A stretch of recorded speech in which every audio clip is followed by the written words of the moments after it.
Gotta let this music rock out for a second, guys. Gotta let this music rock out for a second. You can't tell me this music ain't fire.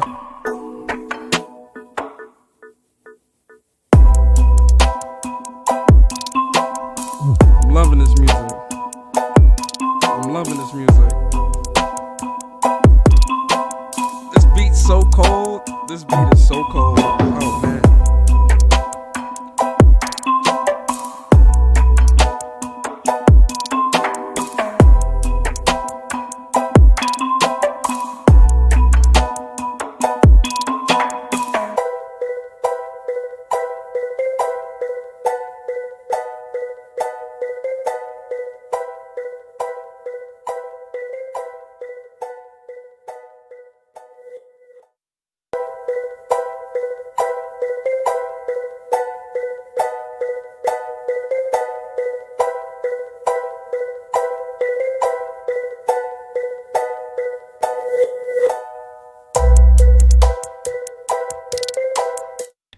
What is good, Ladies and gentlemen, I said, what is good? Ladies and gentlemen, it's Tuesday.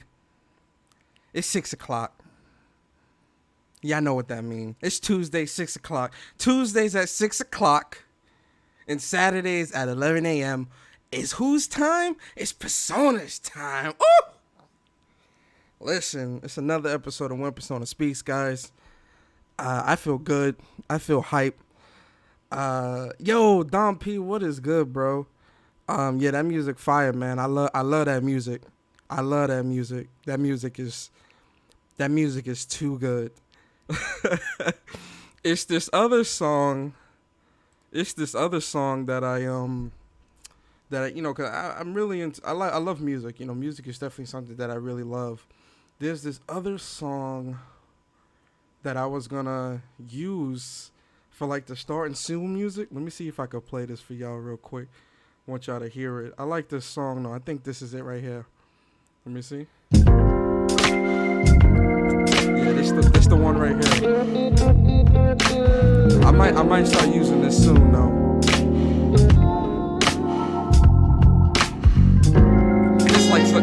This that real smooth, yo. This that real smoothness, guys. Hold up.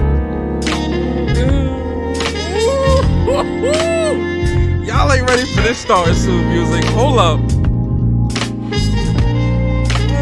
that nice little jazzy feel to it. You feel me?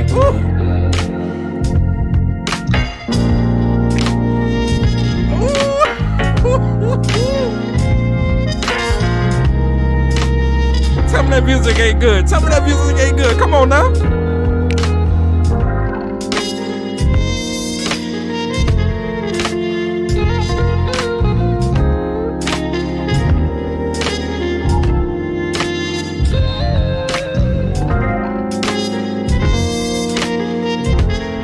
You can't tell me that music right there. Ooh wee. You can't tell me that music right there ain't on point. That's that nice little jazzy, you know, you chill back, you know, call you a nice little drink, you sit back, got nice little music playing. I like that one too. I was going to do that as a start and soon song, music as well. But I like this one because it, I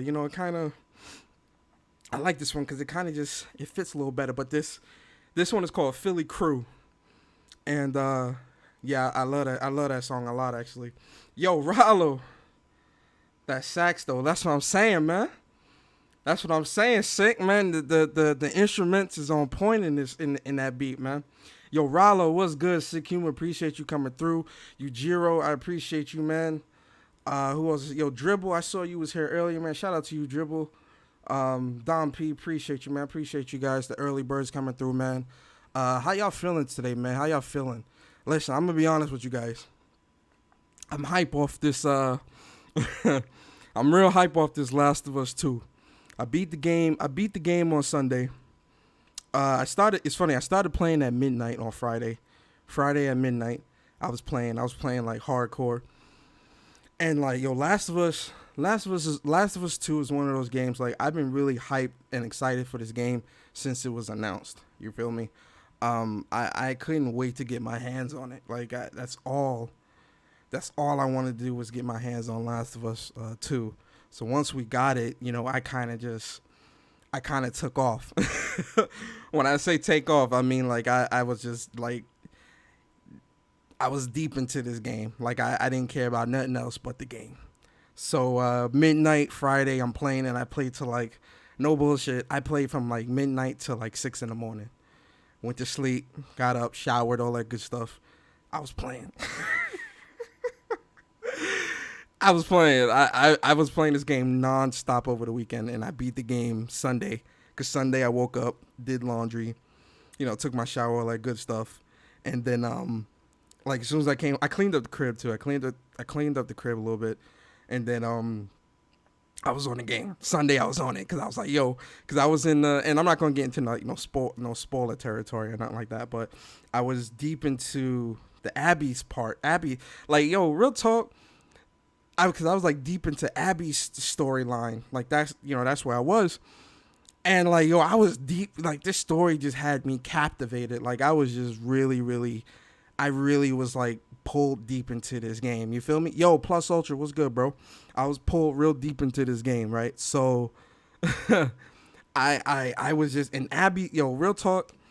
And I'm gonna do the spoiler cast is coming. The spoiler cast is definitely coming where we're gonna talk about it. But with Abby's missions, I'm willing to argue that Abby's missions in her section is actually better than Ellie's section, in my opinion. And not saying Ellie's section is bad. Ellie's section is really good. Like Ellie's story and missions and all that is great. I'm not saying that that's bad. But yo, it's just like when you start really getting into like the Seraphites and all this other stuff and you really start you know, you meet the other characters and it's this one building section, man. It's the high-rise building section. Yo, listen. That part and then the hospital section. That is like, I'm telling you guys, that is like peak. That is peak gaming right there. Like game design, game creation, game play. Don't get no better than that. I'm being honest. Especially that high-rise in the hospital sections. We're talking like Resident Evil style peak like horror, peak mystery, peak gameplay. Those two sections just excel so well, man. It's crazy. Yo, Caution, what's good, bro? I appreciate you coming through. And this game this game is amazing, man. This game is so amazing. It's so amazing. Like I'm gonna start my Survivor Plus playthrough. That's probably the playthrough I'm going to stream. I'm going to do a second playthrough because I got to get the platinum, so I got to get all the collectibles and stuff like that. And it's funny too because I was doing a lot of exploring, but I still was missing. I still missed a ton of collectibles and even workbenches, and I'm like, how did I miss this? Like I was looking everywhere. Like I mean, well, some areas I kind of went ahead a little too quick because I didn't know that area would like push me through into the story and push me through into another like section that I couldn't kind of get back to. So that's probably how. But like, yo, I was exploring like crazy. So that's why I'm like, damn, I missed a lot, especially like in Seattle and in Hillcrest.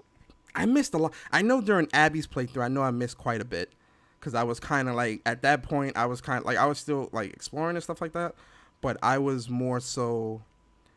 I was just like, yo, I'm trying to like this story kind of had me like pulled in. So I was like, yo, look, I'm not, you know, I'm not even I'm trying to like straight up like see the story because the story had me. Dom P said no work till 2 tomorrow. I'll be playing all night. Yo, Dom, you're gonna love it, man. It just keeps getting better. You feel me?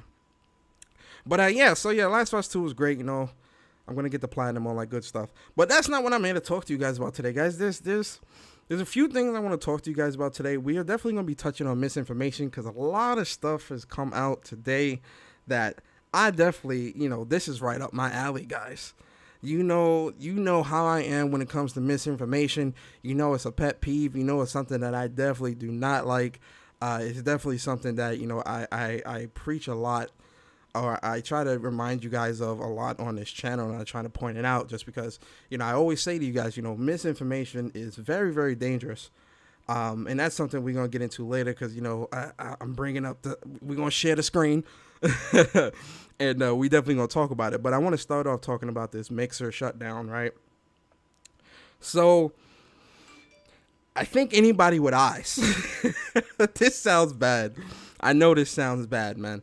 But I know anybody with eyes could see that Mixer was not doing well, right? Yo, El Matadoro, what's good, man? Buck Rogers, what is good, man? How y'all doing, man? Appreciate you boys coming through. I think anybody with eyes could see that Mixer wasn't doing the best, right? And I'm not even just talking about the numbers, right? I'm speaking on morale of the company, right? I know there was some leaked video from a conference that came out where the CEO was just like laying into the employees, and like, you know, there was a lot of that going on, you know, that was circulating, And then, not to mention their stream numbers, even after having Ninja and Shroud and paying these guys like a ton of money to stream exclusively to this platform and stuff like that, even having them there, it wasn't enough, right? Like Twitch is, it's funny too, because Twitch is in a very unique position, right? Because when you look at Twitch, Twitch is a part of pop culture, almost, right? Twitch is like the de facto streaming platform for most everything, really. When you look at the numbers, like they've got the most they got the highest viewership. Most people start their Twitch, I guess their streaming careers on Twitch is I don't want to say it's the easiest to start, but it's the most welcoming and accessible, I guess is the best way I can put it. And Twitch is I said, like, if YouTube can't take Twitch down, realistically nobody can, honestly. And with Mixer, I understand Mixer, they coming into the Mixer's coming into the mix, no pun intended. And we see that Mixer is, they're pulling some numbers, but they're not pulling, they're not gathering as much as everybody else. It's small growth here and there, but it's not anything substantial, right? Then you bring Ninja on, you bring Shroud on, you do these exclusive deals with them, and you think that the numbers is going to be larger, but realistically, it's not. Not to say that Ninja and Shroud aren't popular; they're very popular, right? They're doing all these different events and they're doing all these different things, right? But it's not enough to pull people in on Mixer. And my thing is, I never, and it's funny because when Ninja went to Mixer, you've seen a lot of people, oh, here's my Mixer, I'm making a Mixer. And in my head, I'm like, I don't see this like taking off like how everything else is, Not saying you shouldn't, you want to definitely get yourself out there and put yourself out there, but I don't know, for me, I just always felt like this wasn't going to take off as everyone thought it would. Mixer never really felt like it was something that was being put center stage, right? I never really saw events being streamed exclusively on Mixer. Like, for example, Evo. When you think of Evo is it's always streamed on Twitch. And Evo pulls in a lot of people, hundreds of thousands of people watch these different Evo events and stuff like that on Twitch. E3, normally, E3 is normally streamed everywhere. But most of the time, YouTube gaming will, like, they'll have those quote unquote advertising rights for E3 and stuff like that. Like, oh, watch E3 at YouTube game at YouTubegamer.com/E3, whatever. Like, I never really was seeing anything like that for Mixer, right? And I think that's for me personally, I think that's part of the reason why it kind of didn't take off how it should have, because I never really saw Microsoft trying to get exclusive events put onto Mixer. Yo, Social Joins, what's good, bro? I appreciate you coming through, man.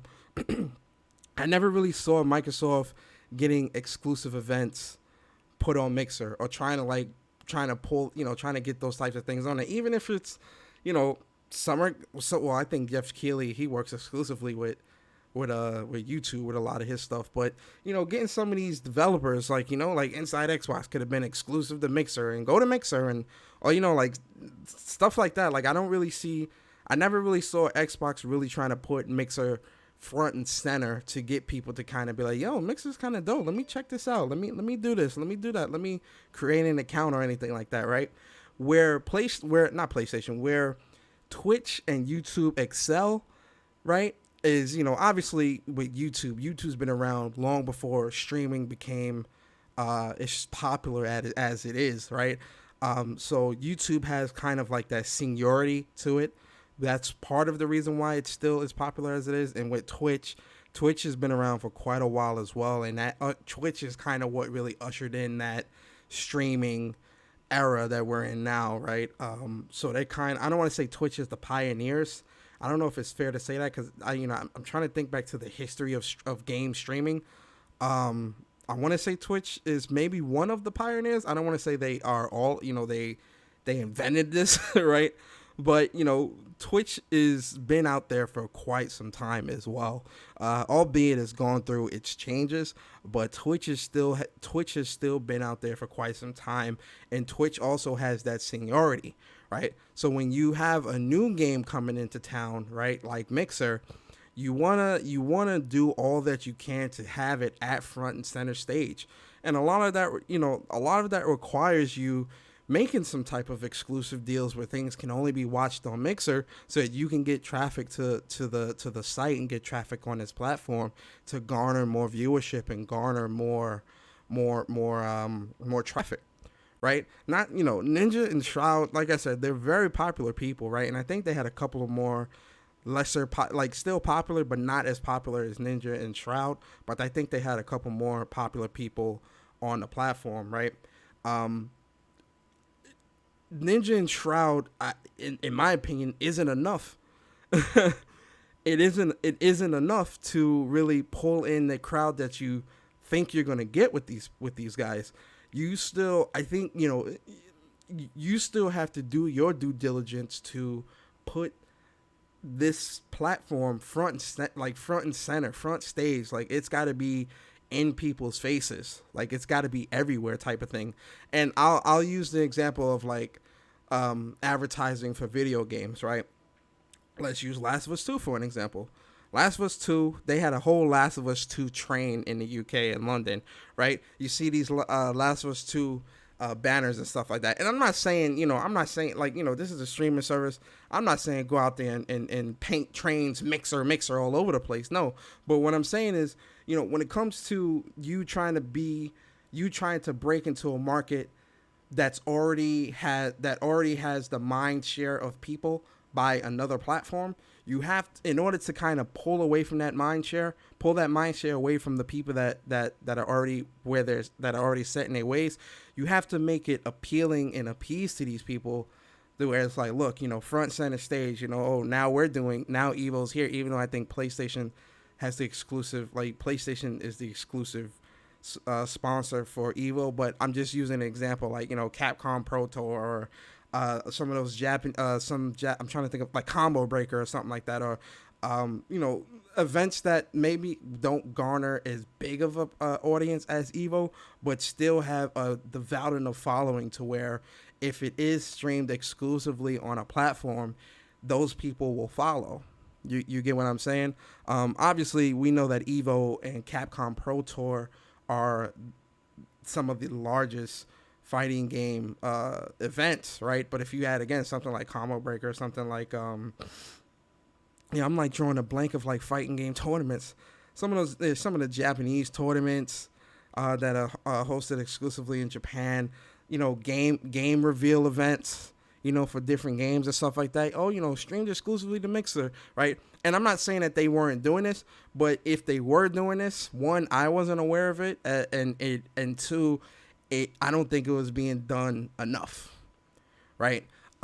So I think those are parts of the reasons why, Mixer failed. And again, morale, like, again, the video that leaked of their employee conference or something like that, where the CEO was real condescending, allegedly the CEO was real condescending and all these different things.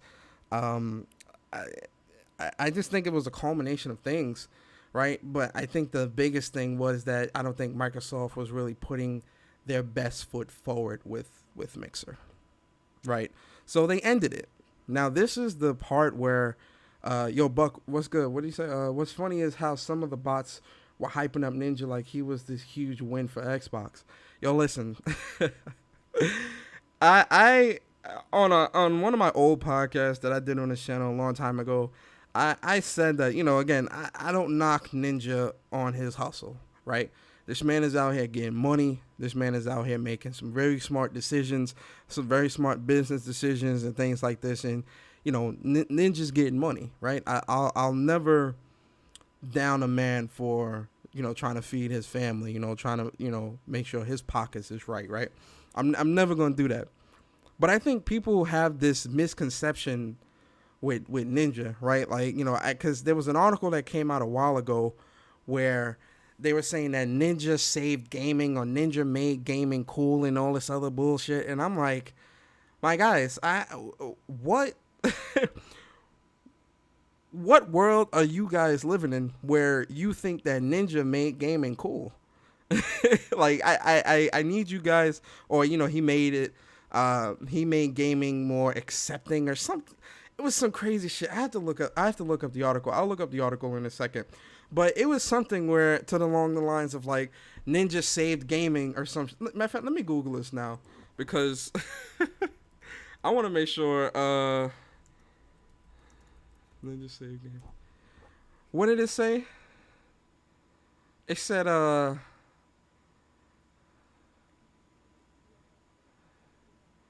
Ninja, what is it? Ninja made gaming cool. Ninja made gaming cool.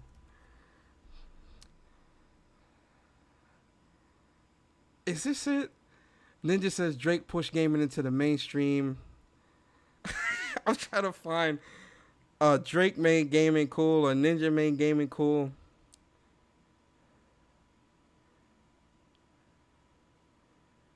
Yeah, I think this is the article here where he was like, Drake made gaming, because remember that whole thing that happened where Ninja had broke records about I think it was last year or the year before. Yeah, I think it was 2 years ago, where him and Drake were playing a game, and I think he had the highest viewership. He had like the highest viewership on Twitch. Like, he broke a bunch of Twitch records. And then I remember seeing an article where he was saying that where they were saying that Ninja saved gaming or Ninja made gaming cool or allegedly. Like, I remember seeing an article like that or something like that. And I remember I was doing, when I used to do Mog and Friends, we were talking about that, because I'm like, again, shout out to the man for doing business and shit like that, but Ninja didn't make no gaming cool. Like, I don't know where you guys, I don't know where these people were getting this. Ninja, he saved gaming and he brought gaming to the spotlight and all this other bullshit. And I'm like, you guys, what are you talking about? Like, what are you guys talking about? Like, you guys clearly don't follow gaming. Like, gaming has always been something that was very popular. It was more niche way back, when I was young. But, as I got a while older, I saw gaming get more popular, more mainstream, all these different things. I don't think that's something we can attest to Ninja. Not saying Ninja, like, Ninja, he's doing his thing, but nah. Yo, Niku, what's good? AI, what's good? It's all about the content. I don't know why people don't realize the simple fact. And then, Nick, was the article written by... Hey, man, maybe... Yo, Omar, what is good, bro? Appreciate you coming through, Omar. Hope everything is good with you, man. Fortnite came along and Amazon started their free sub with Amazon Prime. That's how Ninja got the subs in pub to begin with. Yeah, I mean, listen, I'm not here to, like, this isn't like a bash Ninja thing. This ain't something that I'm doing. Hey, yo, I appreciate the sub, Omar. Shout out to you, bro. I appreciate that, man. This isn't a bash Ninja type of thing or whatever. But my whole thing is that, when it comes to these streaming services like Mixer and things like that, this is something that definitely needs to you got to put this to the forefront. So I'm not surprised that Mixer is going down. I to the streamers that tried to build their communities and build their platforms on Mixer, I hope you guys find a home. It's YouTube, Twitch, Facebook gaming, wherever you think you feel most comfortable at. I will say that. But in terms of like streaming in general is such a volatile thing, right? It's something that you know, to have a career in streaming, like you seriously got to be super dedicated. You got to understand that, like, yo, everything, you're not going to have 100 viewers every day. You know, you're not going to have 100 subs every day. You're not going to have tons of people donating and doing all this other stuff every day, right? It's the same thing with, like, doing YouTube channels and podcasting, right? You know, for me, I like to get my thoughts out there, right? I like to, you know, I love talking video games. I love talking about the industry and things like that. You know, if it was one person or if it was 100 people, I would still do my podcast and speak. You know, I just speak, and whoever listens, I appreciate you. That's it. Like that's really what it is. With streaming, it's very volatile as well, because, you know, you have to have a personality that is welcoming. You have to have a personality that, you know, kind of pulls people in. You got to kind of be entertaining, kind of be funny, kind of be, you know, it depends. Like, you don't have to be like a comedian, no Eddie Murphy or no Dave Chappelle. Nah, but you know, you have to have some type of personality that can be very welcoming and warm to people, to kind of pull people in. So, you know, I hope they find a home. I know Microsoft, they said that they're going to be partnering with Facebook Gaming to kind of, to you know, for the whole streaming platform portion of it, but also for xCloud. And I'm like, I see what you guys did there. I see what you guys did there, Microsoft. You trying to reach that 2 billion by any means necessary, and you don't care whose neck you step over, whose head you step over to get there, right? I think we all understand what Microsoft's vision is when it comes to gaming. Like, you know, it's because, you know, obviously they're going to have access to that pool. And when I say pool, I'm speaking Facebook Gaming pool of people when it comes to xCloud. Because in the article, it states that Microsoft, now that they're partnering with, and I'll share the screen in a second because I know transitions, people over. Right, so it says the choice, strategic one. Yeah, so like, if you know, with them partnering with Facebook Gaming, right, especially through using xCloud as well, like, you know, all that's going to be integrated into Facebook Gaming, they'll be able to, like, if you're watching someone stream on Facebook Gaming, you can, like, just instantly start playing the game that they're playing by a click of a button and stuff like that, right? So a lot of what they're doing is, you know, it's part trying to cut some of the fat, but it's also strategic as well, because we know that Microsoft's vision is to reach 2 billion plus gamers, right? I think at this point in the game, I think it's safe to say that's like the main focus, is to reach 2 billion gamers. I don't think they really care I don't want to say whose lives they ruin, because that's kind of extreme. I don't think anyone's ruining anybody's life. Well, it's funny. It's not funny, but it's ironic that because when the news broke about the whole Mixer thing, I went to Mixer to kind of see, like, you know, what type of streams were going on after, you know, about this news, because apparently nobody at Mixer knew about this. Like, when we found out that Mixer was shutting down, it's the same time that the Mixer employees, the streamers, everybody found out at the same time. The only people that knew was Microsoft, Ninja, and Shroud, really, because, you know, their contract. But like Mixer employees, the streamers, the community, us, we all found out at the same time. So I'm like, damn, like you couldn't send them like a warning email, like, hey, look, you might want to start prepping your bags, start packing your bags and getting on up out of here, because we about to move, right? So that portion of it was kind of crazy. So when I went to Mixer, I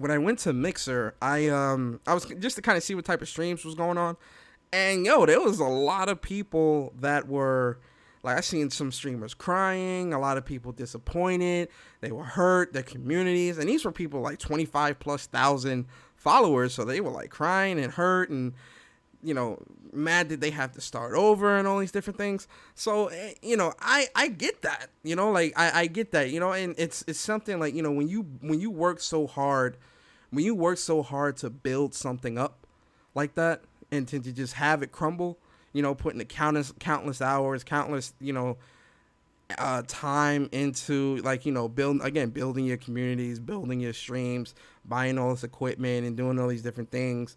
I can see how, like, that stuff would hurt. That stuff would definitely hurt. So, I definitely felt, really bad for the streamers. I know a lot of them said that they weren't really going to be, a lot of them said they weren't going to Facebook gaming. And I'm going to be honest with you guys, Facebook gaming, I wouldn't use that at all. Like, me personally, I mean, you can't, I wouldn't use Facebook gaming. Me personally, like, I don't even use Facebook anymore, because Facebook is they're very intrusive when it comes to your data and stuff like that, and I'm not trying to deal with that, man. I'm good. I'll stick to Twitch. I'll stick to YouTube for my streaming, and I'm good. I don't need Facebook. And even, like, when I think of Facebook, I don't think of video games. Like, I don't think of video games. I don't think of, like, streams and all. I don't think of that. I think of Facebook as me checking in with my grandma, like, hey, you good? Like, checking with family, and I don't even use it for that anymore, because I got my family members' numbers and all that, so I just text them, or they text me like, yo, what's up, and that's it. So I don't even really use Facebook for that. So, like, I just got rid of Facebook, because I'm like, why do I need this? I don't need this. So, I hope that the Mixer employees, I hope they bounce back. I hope, all that works out with the streamers and all that stuff. And, this is just another thing that, Microsoft is as bad as it is to say. It's another thing that Microsoft wanted you to put faith in, that, they ended up axing at the end.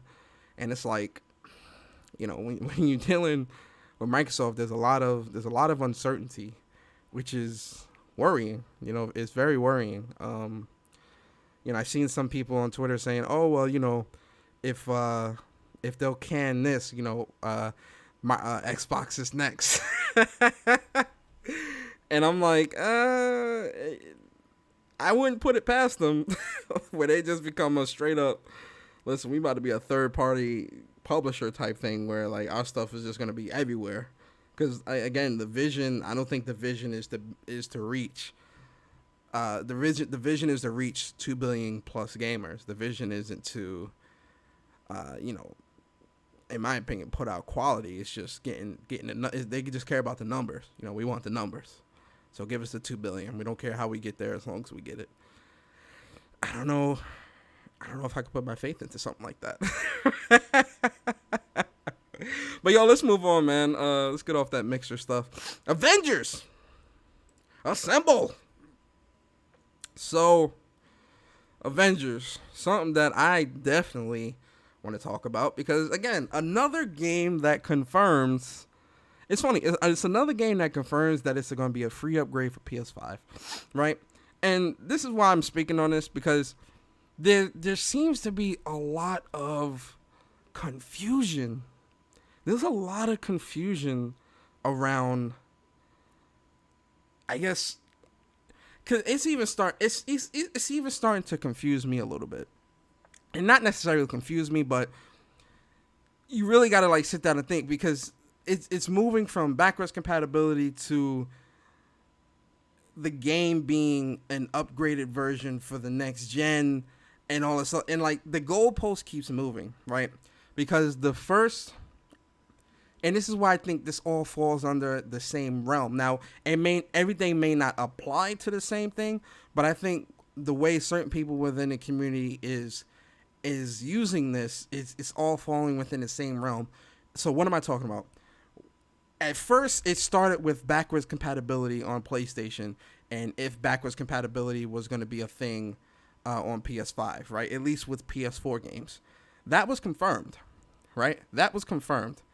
So then, once the whole smart delivery thing and all this stuff started, like, kind of really rearing its ugly head, and, you've seen a lot of people starting to run with this, the smart delivery aspect of it, from my understanding, matter of fact, let's let's get the definition of smart delivery. Let's do that. Smart, because it started to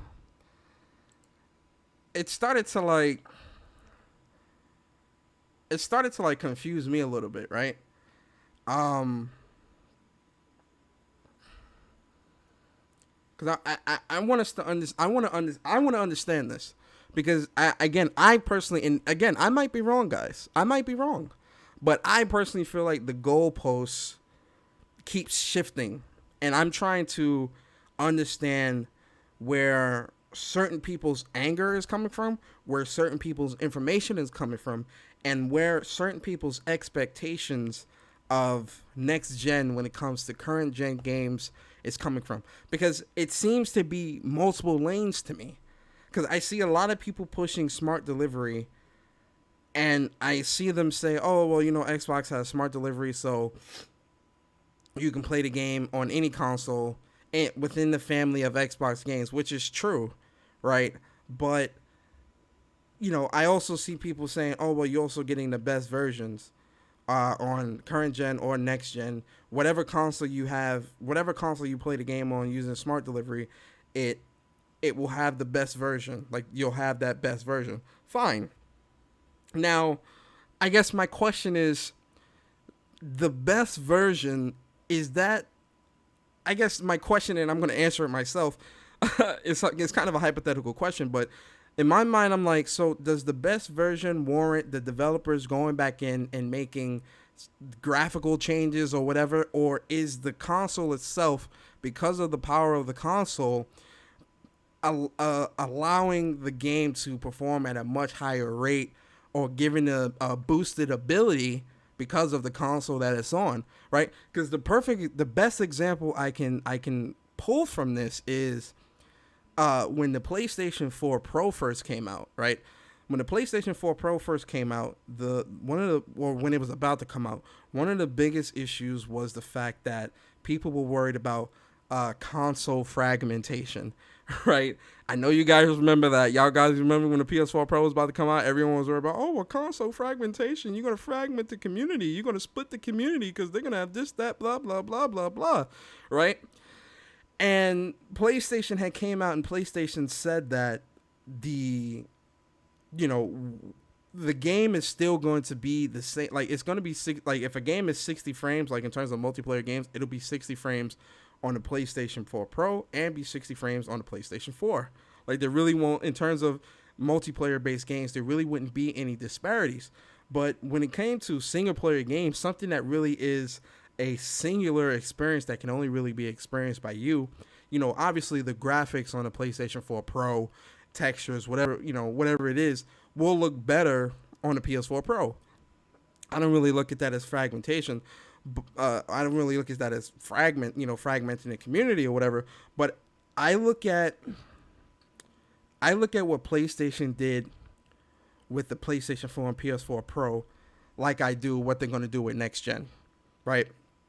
Now, what PlayStation did was, with some of the older games that had came out, they went back, or I don't want to say PlayStation, but certain developers, not every developer did this, certain developers went back and they boosted they gave it like an unlocked frame mode, or they boosted the resolution, blah, blah, blah, all this other stuff.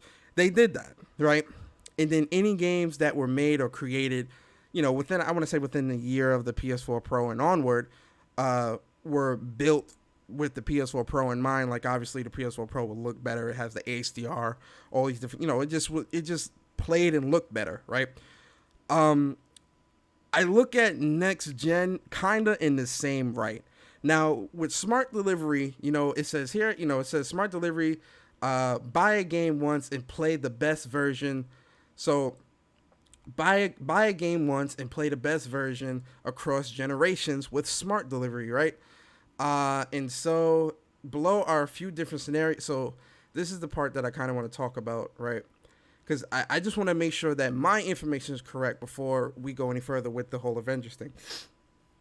So below are a few different scenarios in which smart delivery will work across generations with the games and consoles you own now and those you may own in the future. Smart delivery will ensure that only the best version of the game will be installed on your hard drive so you don't have to manage your storage space. If you own Gears 5 or are loving it via Game Pass now, you can play it today on Xbox One. Then if you pick up an Xbox Series X this holiday, all it takes is a push of a button to download it, and you'll have the optimized version of the Gears 5 available on day one at the launch of the console at your fingertips. Now, I want to stop right there.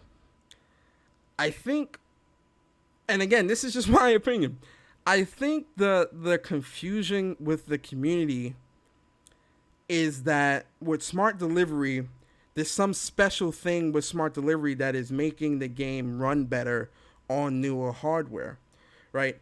I think smart delivery is something that's still left to the discretion of the developer, right? Because if you create a game for if you create a game for the PlayStation 4, right? It's created for the PS4. Never mind next gen. Let's not think of next gen right now. Let's only think of current gen. If you create a game on the PlayStation 4, right? And then you come out, and then the PlayStation 5 kind of comes out, or whatever, say a year later, the PlayStation 5 were to come out, and this game is backwards compatible. PlayStation 5 has backwards compatibility, so you can play the game on your PS5, right? PlayStation 5, Mark Cerny said himself that there's something put in place with the hard drive that will automatically boost the game and give it like it'll run better, or it'll run in its most optimized state on the PS5, given the boost capabilities through the GPU. Right? He did this in his road to He said this in his road to PlayStation. That's something that is automatic within the PlayStation 5, right? Now, I think between that and a game being, them going back in and upping, upping the FPS or upping the resolution or upping the textures or something like that, I still think that's something that's up to the developer it's up to their discretion, right? So if people are saying, like, so again, let's go to the Avengers article, right? Where is it? So with the Avengers, and let me I don't think I can see you guys talking. I'm sorry. Let me pop out the chat. Sorry guys. I don't see you guys talking. Let me make sure I see you guys talking. Okay. So, again, so for Avengers, right? We see that with the Avengers, like, I'm pretty sure the game would run on the PlayStation 5, like with them not having to do anything. But I think, with the GPU frequencies or however they're working with that, right? But I think in terms of what developers are going back in and doing is going back in. So let's use this section right here where it says, if you're a technophile like me, you enjoy having a bit of choice in how you leverage your cutting-edge console's capabilities. As gamers, we sometimes want every ounce of power put into extra graphic features to achieve the highest image quality possible. For this, Marvel Avengers will offer an enhanced graphics mode on PS5. At other times, we want the most fluid gameplay experience possible. For that, Marvel Avengers will offer a high frame rate mode on PlayStation 5, which targets 60 frames per second with dynamic 4K resolution. The GPU and CPU improvements on the PS5 are exciting, but even more exciting is the introduction of an ultra-high SSD with lightning fast load times. This is a transformative improvement in consoles that will reduce load times down to 1 or 2 seconds and enable real-time streaming of massive worlds at ridiculously fast speeds without any optimization work. The loading and streaming of Marvel's Avengers improved by an order of magnitude on the PS5. When optimization is complete, loading content will be nearly instant, allowing players to seamlessly jump into missions anywhere in the game world. And as Iron Man flies through content-rich levels, higher resolution textures and meshes will stream and instantly maintaining the highest possible quality all the way to the horizon.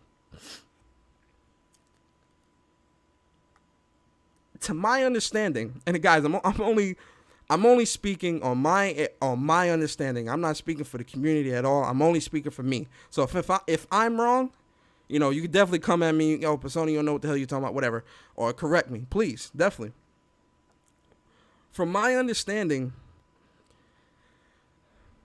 the PlayStation 5 and the way it's built and what Mark Cerny said with the GPU and how it's going to work when it comes to running PlayStation 4 games in a better state, right? I think that's something that's console based. But in terms of it being fully optimized for the PlayStation 5, that's still something that's up to the discretion of the developer. When I look at smart delivery, I'm reading the same. I'm getting the same impression. Again, he says if you own Gears 5 or are loving it via Xbox Game Pass, you can play it, blah, blah, blah, all this other stuff. All it takes is to push a button, blah, blah, blah, to download it, and you'll have the optimized version of Gears 5. I still think that's up to the discretion of the developer. I could be wrong, but I still think when it comes to the games being optimized for the PlayStation 5, I'm looking at it from a PlayStation 4 Pro perspective.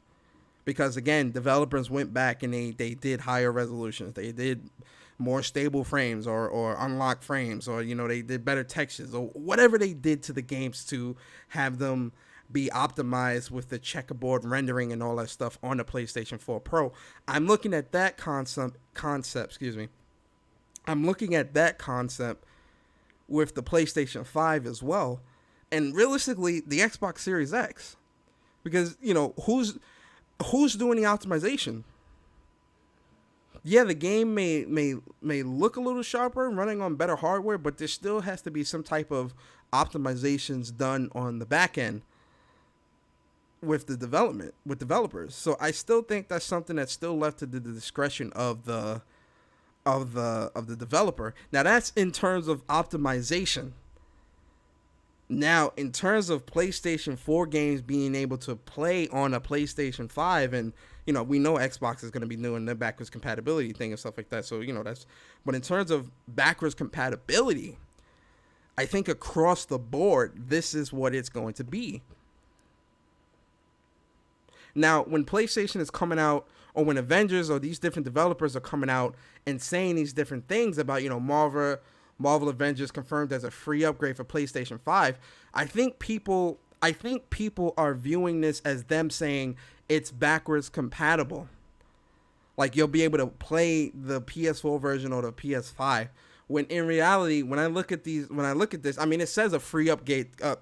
Excuse me, I can't even talk. It says confirmed as a free upgrade for PlayStation 5.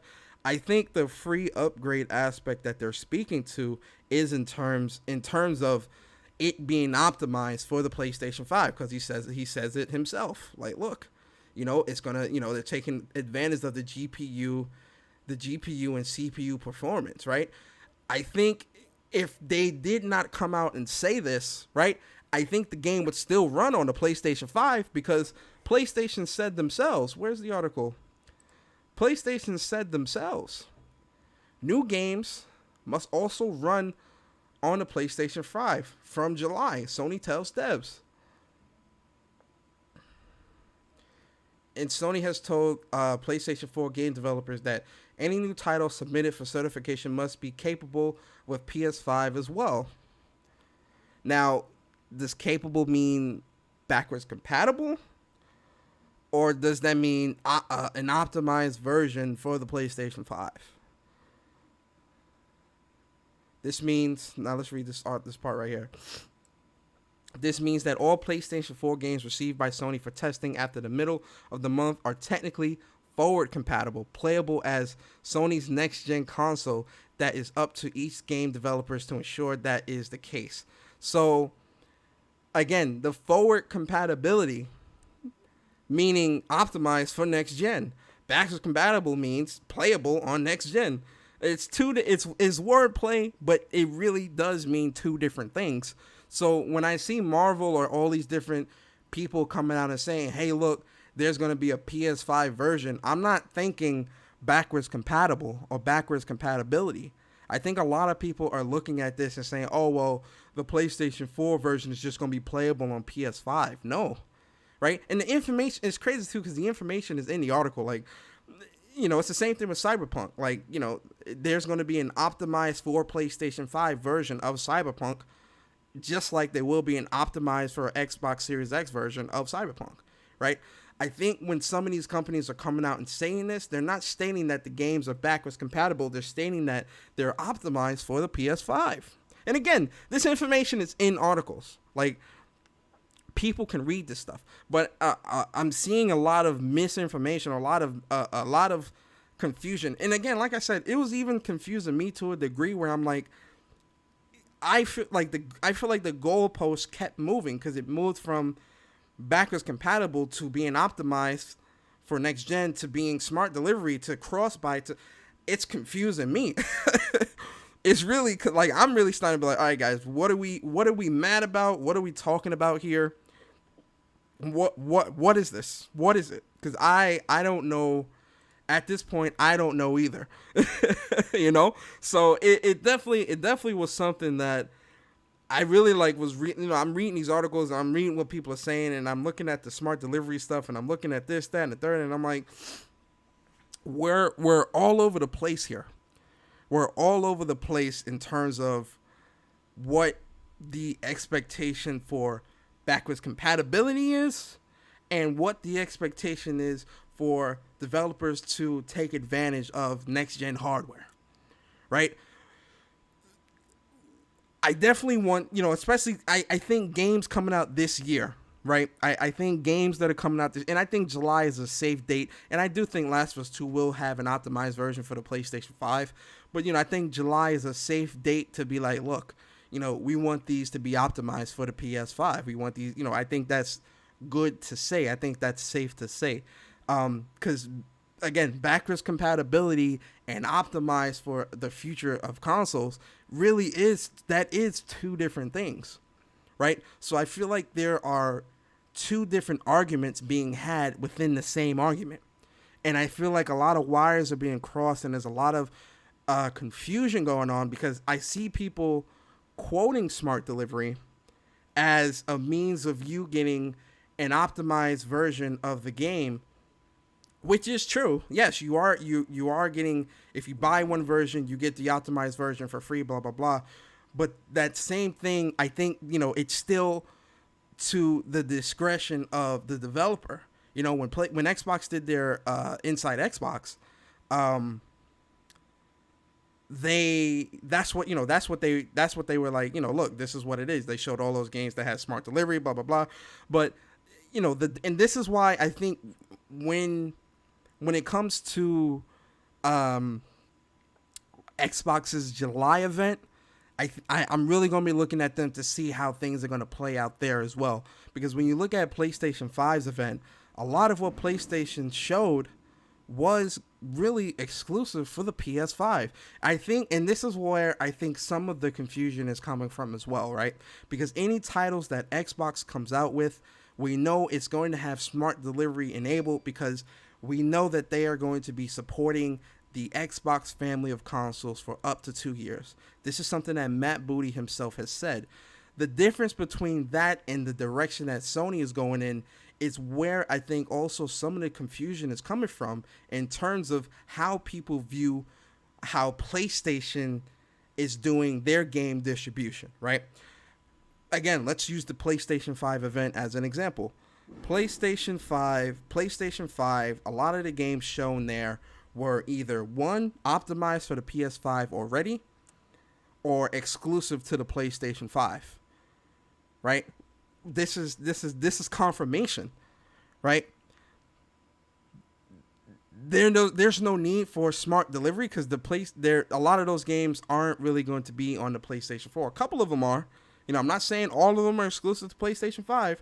There were definitely a couple of games that were exclusive to that were on PS4 and on PS5 as well. But they definitely is the optimized version is definitely going to be on the PlayStation 5. That's the difference. So the argument that's being had is kind of, I definitely see that a lot of people were confused. It's confusing because I'm confused, and I can tell that people are confused with the type of arguments that they're having, because they're saying because of smart delivery, PlayStation is getting this game on PlayStation 5, and I'm like, okay, wait. Now, are you saying we're getting an optimized version on PS5? Are you saying that the game is going to be backwards compatible so you'll be able to play it on PS5? It trickles down. You feel me? There's there really is levels to it, and that's why I was saying that the goalposts keeps moving, because it moved from backwards compatibility to optimization of next gen for old games to, buying it once and playing it here. We're all over the place. Yo, Sam Ash, what's good, bro? Appreciate you coming through. So yeah, that's what that is. Definitely an interesting take, but that was, that was something that I definitely wanted to talk about, and kind of, in terms of the Avengers stuff, I'm not surprised. I'm excited. I'm very excited for Avengers. And if Bari is listening, Thor sucks. Hulk is the best. I know Bari's listening. He's probably lurking. He's gonna type in the chat like, "What you talking about, Persona?" But Thor sucks. Hulk is the best. And I'm not surprised at this. Like, we're going to see plenty more games that, and I'm talking third party. We're pretty going to see a lot of third party games that are coming out before the PlayStation 5 drops, where they're more likely going to be like, look, there will be an optimized version for the PlayStation 5. It's not really something to be surprised about. So let's move on. Misinformation. Where my yo, Rollo, what's good, bro? Of course, man. Hulk Nation, we out here. Where my Google voice, hold on.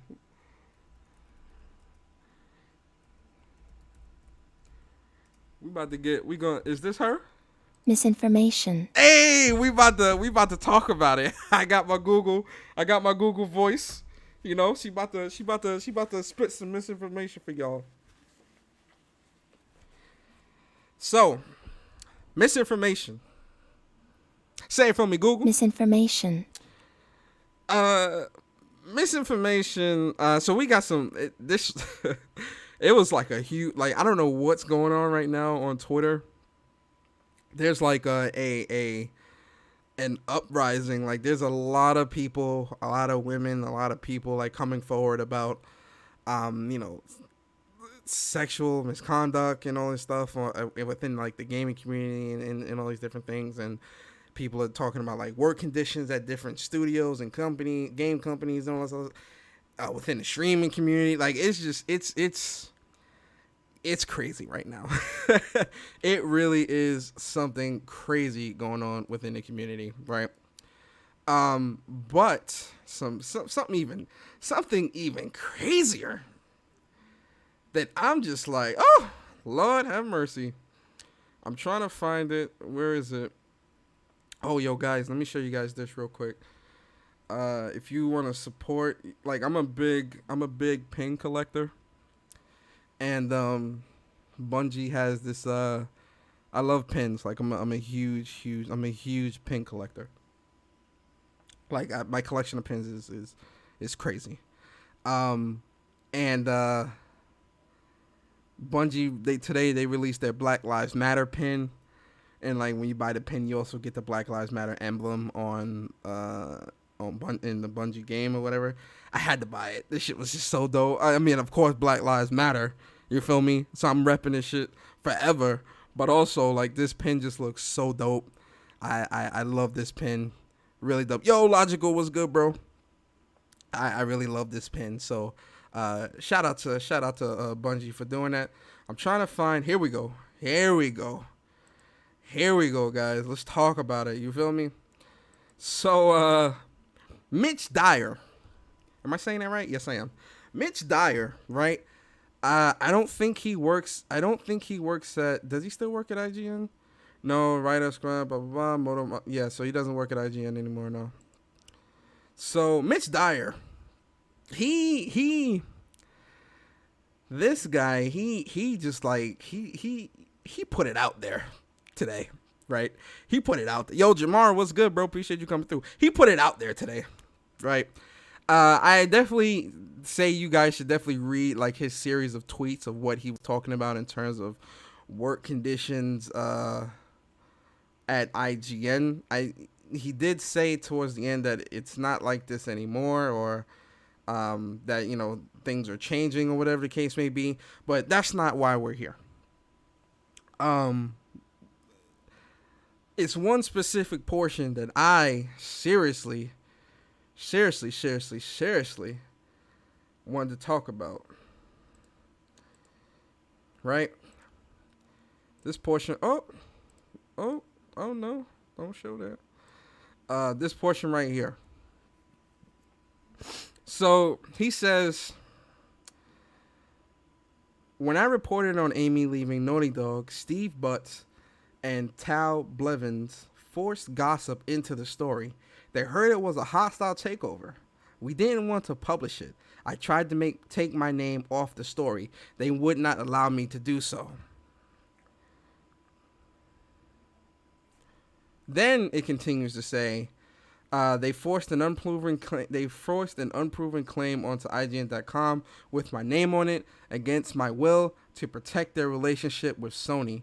When Sony justifiably condemned our story, Steve and Tal were silent. They never went to bat for me for a second. Then he goes on to say, to Neil Druckmann and Bruce Stranley, who were caught in the crossfire of IGN's hostile, toxic leadership, I'm so sorry. I am responsible for the anger, disgust, and disappointment you lived with then, and I'll never forgive myself for buckling beneath these manipulative monsters. Guys, this is big. This is big. What do I always tell you guys? What do I always tell you guys? Misinformation is dangerous.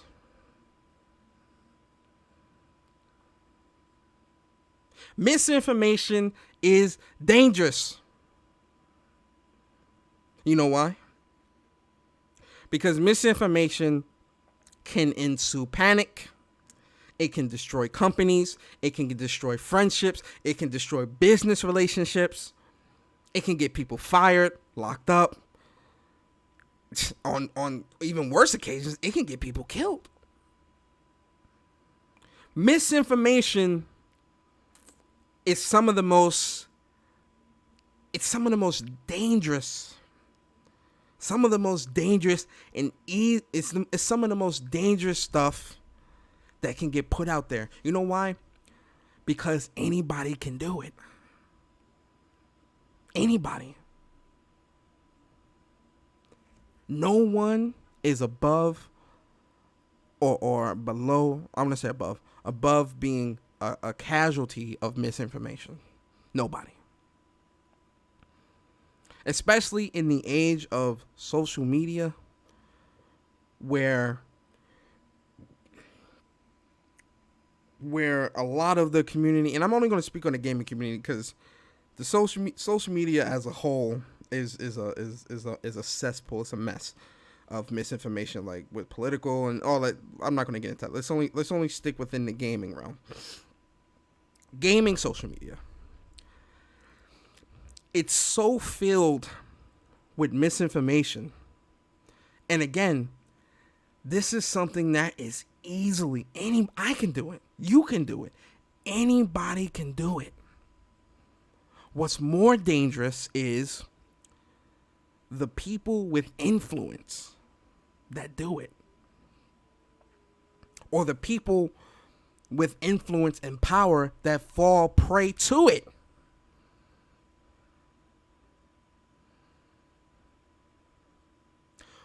Words are a very, very powerful thing, ladies and gentlemen. Words are very powerful. They can cut as deep as a knife, metaphorically speaking. Yo, Pitch Black, what's good, bro? Yo, Razzie, what's good, man? I don't know if I said what's up with you. Jamar, I don't know if I said what's up with you, too. What's up? Words are very, very dangerous. They carry a lot of weight, especially depending on the person that's speaking. Because if it's a person with influence, a lot of people are more inclined to believe them and not really question their sources or question where they get the information or really question them, period. Because of their influence, because of their status. Right? One thing about social media, and again, we're only speaking within the game and social media realm, it's about status.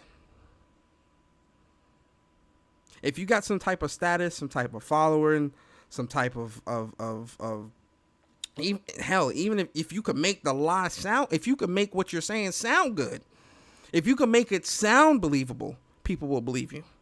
And if they don't believe you, they'll still spread that misinformation to get the right answer. You know that saying, negative publicity is still good publicity?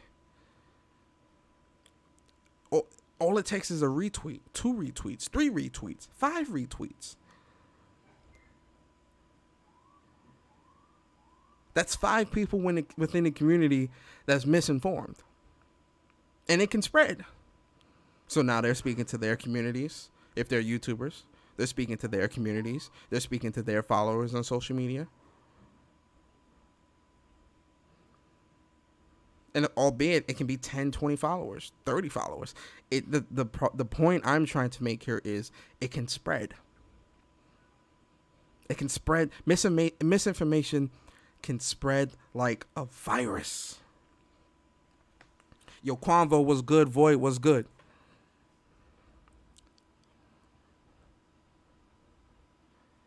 This is why I constantly, I always put this out there.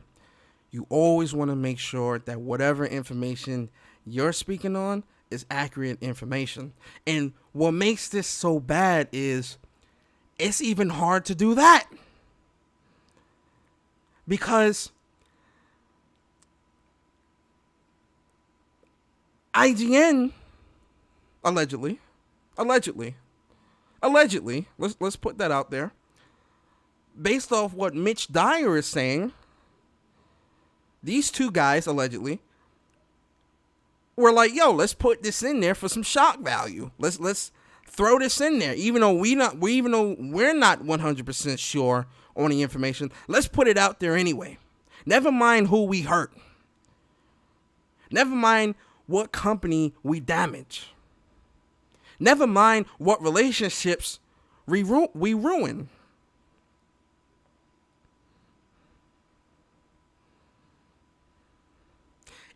This information coming out makes it that much harder to find the truth. Because, and shout out to Chandler Wood. I had him on last week on the show for an interview. Shout out to him. Great person, great guy. But this was something that I was speaking to last week, where I said the gaming journalist is supposed to be for the gamer. Gamers rely on gaming journalists and gaming journalist sites and journalism in general to provide accurate information. Because for a lot of us, it's hard. It's really hard to look elsewhere but the source. And who's to say if that source is even accurate? Sometimes, a lot of the times, especially now when it comes to gaming, you have to wait till the companies or that developer or whatever comes out themselves and says, yes, this is legit. Because you can't go to the sites for the information anymore. Not for accuracy. And I'm not saying it's not every game site. It's not every game media site. It's not every person at a site that might have provided some misinformation. It's not. And this is not attack. This is not an attack on them. It's not an attack on anybody. It's to put awareness out there of a glaring problem with game journalism. A glaring problem that needs to be addressed. Because it's not about providing the most accurate information anymore. Hell, it's not even about providing information that is true. How many times have you clicked an article, right? In the title it says, what's an example? PlayStation. All right, so let's say the title says PlayStation 5. PlayStation 5 will be an all black console. But let's think before we saw the PS5. Oh, PlayStation 5 will be an all black console, right? Then you click the article and it's a bunch of rumors and what ifs. It's not accurate information. Ad revenue, and again, this was something that me and Chandler were speaking to last week, where putting ads in games and stuff. I mean, not ads in games, putting ads and running ads on a lot of these sites is how a lot of these sites get their money. So you have to generate traffic. How do you generate traffic? You generate traffic by, you want to put things out there that's compelling, right? You want to put things out there that's going to garner attention, right? I get that, a lot of these sites have to eat, right? And, they need to make their money and quotas and all that stuff. I understand that. But at what cost? At what cost? I'm asking that a serious question. At what cost? Is it at the cost of integrity, right? And integrity, when I speak to the integrity of gaming, I don't see a lot of journalists upholding the integrity of gaming. Gaming is supposed to be something, I love gaming. And I tell you guys this all the time. I love gaming. Gaming is definitely a passion of mine. I'm very passionate about gaming. I love gaming. I play games. This is something that I enjoy to do. It's a stress reliever, all that good stuff, whatever. The integrity of gaming is at risk here. Because again, I am a firm believer that game journalists is meant for the gamer. You're supposed to be there for us. And part of being there for us is providing the most accurate information, especially the way a lot of these people, and this is why I say misinformation is dangerous. Because we have what's called, I look at it as outrage culture, fake outrage culture, right? Fake outrage culture where a lot of people, even people that don't play games, they don't enjoy these games, they don't even look twice at these games, right? They will still display a form of outrage because it's fun. It's they're anarchists. That's just what they want to do, right? Some people get on Twitter and they outrage and complain every day. With all due respect to you, that integrity is a long. Wait, hold on. My fault, Omar. With all due respect to you, that integrity is long gone. I think it was shattered after the whole Cuphead gameplay debacle. I would even go back further than that. In terms of the integrity of gaming. But this is something that we, as gamers, we depend on game journalists and journalism to provide us with the most accurate information. Now, again, ads have definitely turned journalism as a whole. I'm not even just speaking gaming, just journalism, period. They've turned journalism upside down because ads, you want to get the traffic, you want to get the ad revenue and all this other stuff. But again, and I'm going to ask this question again, at what cost? At what cost, guys? And I'm being serious here.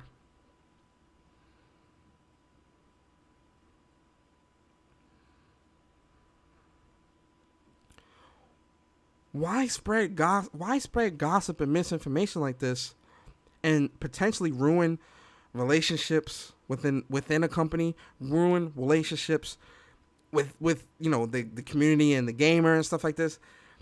It's too much, because you've got the misinformation from specific journalism sites and journalists and stuff like that. You got the misinformation from there. Then you got the misinformation from popular YouTubers trying to cash in on the clicks. Then you got misinformation on social media about different games that people don't play or know about, right? It's misinformation all over the place. Perfect example. I'm sure you guys saw this. I'm sure some of you guys saw this. You seen this dude, he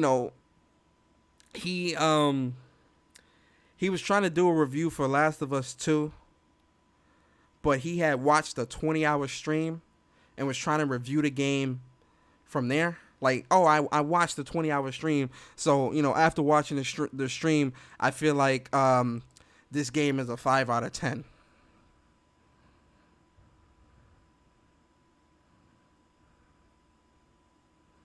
What? You feel me? Like, you didn't play the game. Because then the excuse is, I don't need to play the game to rate the story. You need to play the game. You need to play the game. Straight up. Just like, some of you guys were on Bari's podcast yesterday. If you were watching his podcast, shout out to Bari, by the way. And, he had one of his, someone came on the podcast into the open chat, Grim, and he was speaking to a video he saw of the lighting of a specific section of Last of Us 2 isn't the same. And he's sitting here trying to debate that, and I'm like, do you have the game? No. Huh?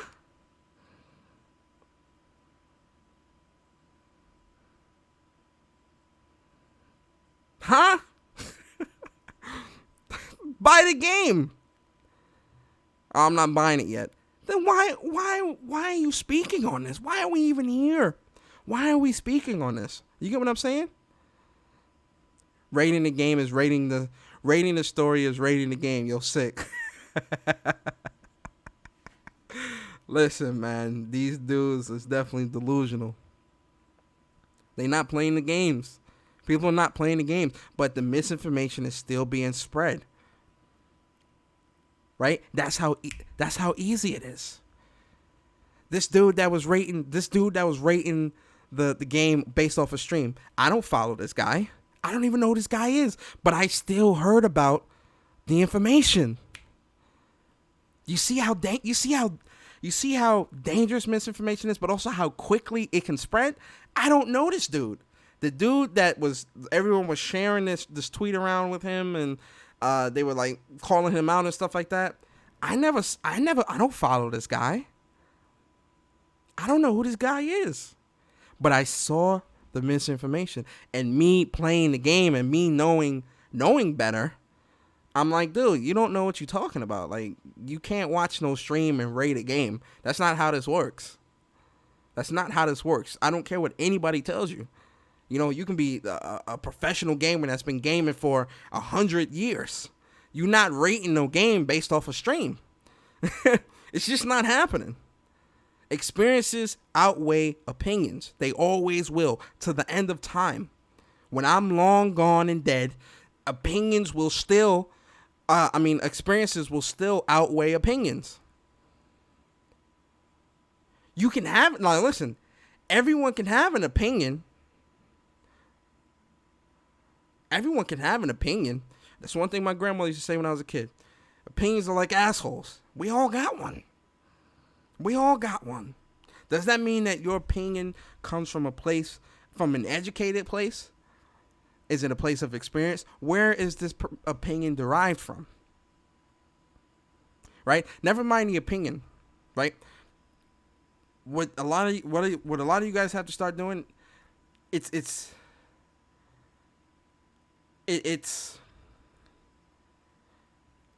not about the opinion. Where's your opinion coming from?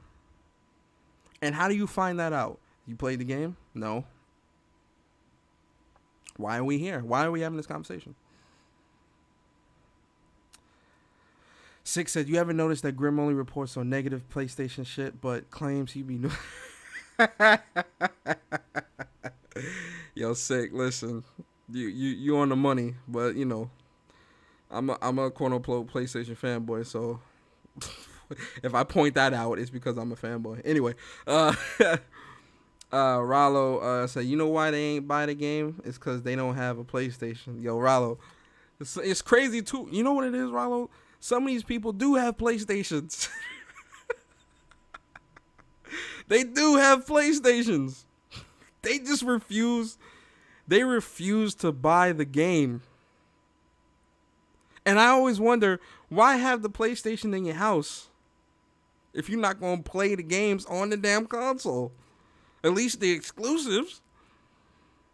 As much as we make fun of Xbox, I still buy the game and play the games that interest me.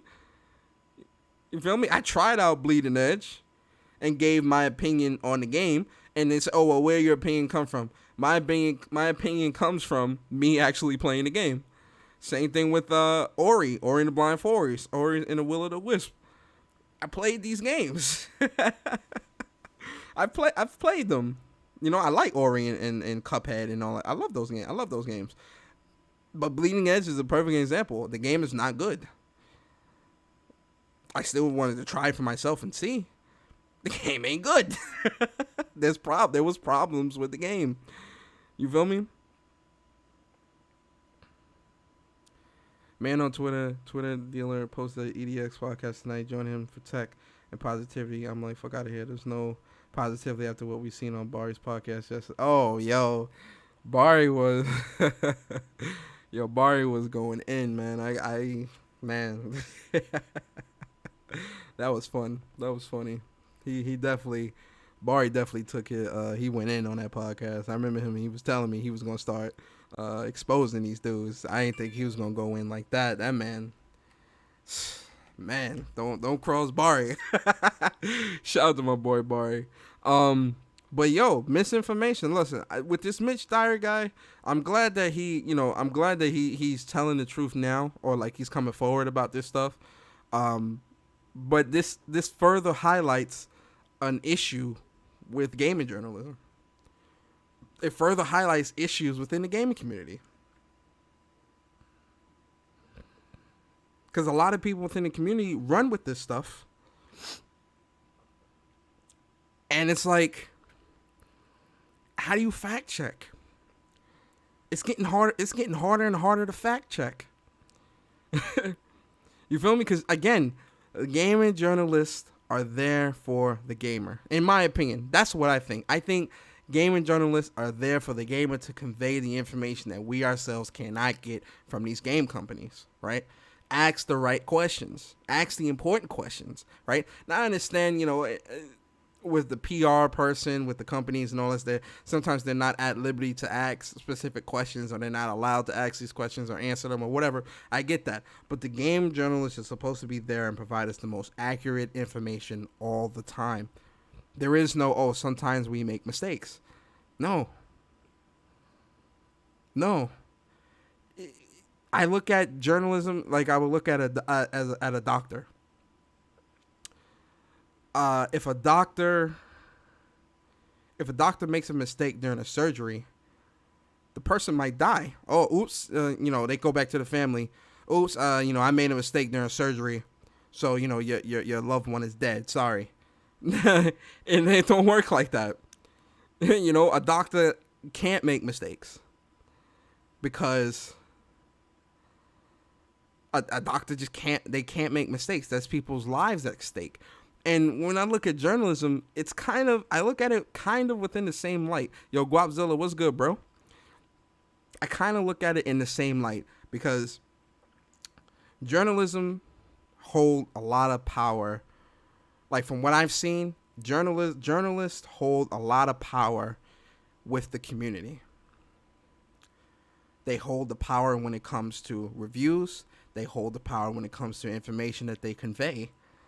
journalists and journalism and journalist media and all this stuff is very, very, very, very powerful. They're very powerful within the community. They're very, like, they can really put out some stuff that can really damage companies. They're very, very powerful. It's scary to a degree. It's scary. But when you're in a field or when you're in a hobby it's really hard to fact check. It's up to the company that they're reporting on or the person that they're reporting on to provide the right information. And the what makes it so scary is the company can provide the accurate information and people will still believe the lie. Zero power, Sick? I'm interested, Sick. Come through, Sick. I want to talk to you about this because you got a lot of insight. So come through, Sick. I'm in the Discord. Come through. Let's talk about it. And anybody else, if y'all want to come through and talk about it, come through. I'm in the Discord. But Sick, I'm curious. Zero power. Let me know what you're thinking. Let me know what you're thinking, Sick. But the reason why I say they hold a lot of power is because of how gullible or how easily impressionable a lot of these people are within the community. They believe the first thing they see, right?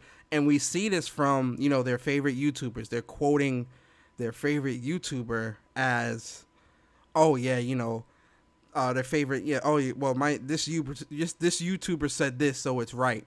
What? You're not gonna fact check what he say? Yo, Chris, what's good, bro? Appreciate you coming through, man. You're not gonna fact check what the dude say?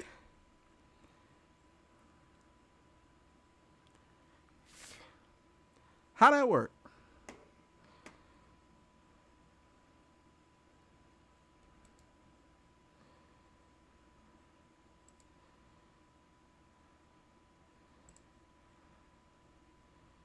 Like, no one is fact checking?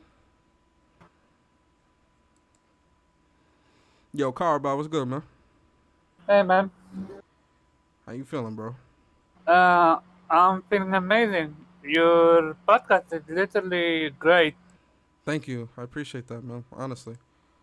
Hey, I just call it how it is because and I'm talking about you guys have problem with growing up because people hate truth. People would rather follow misinformation. So I always do my best to support people who are real. Yeah, and I really do appreciate that, man. I mean, I try to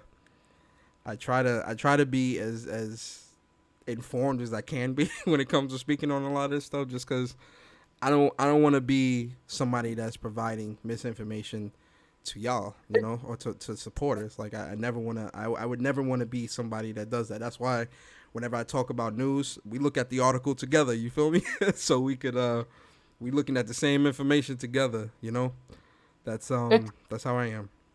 It's crazy because I actually, and this is a compliment to you, so don't take it the wrong way. I actually felt I was sitting in the class and I was listening you was talking about. I was like, yeah, dude, this is common sense. Why do people doesn't understand this?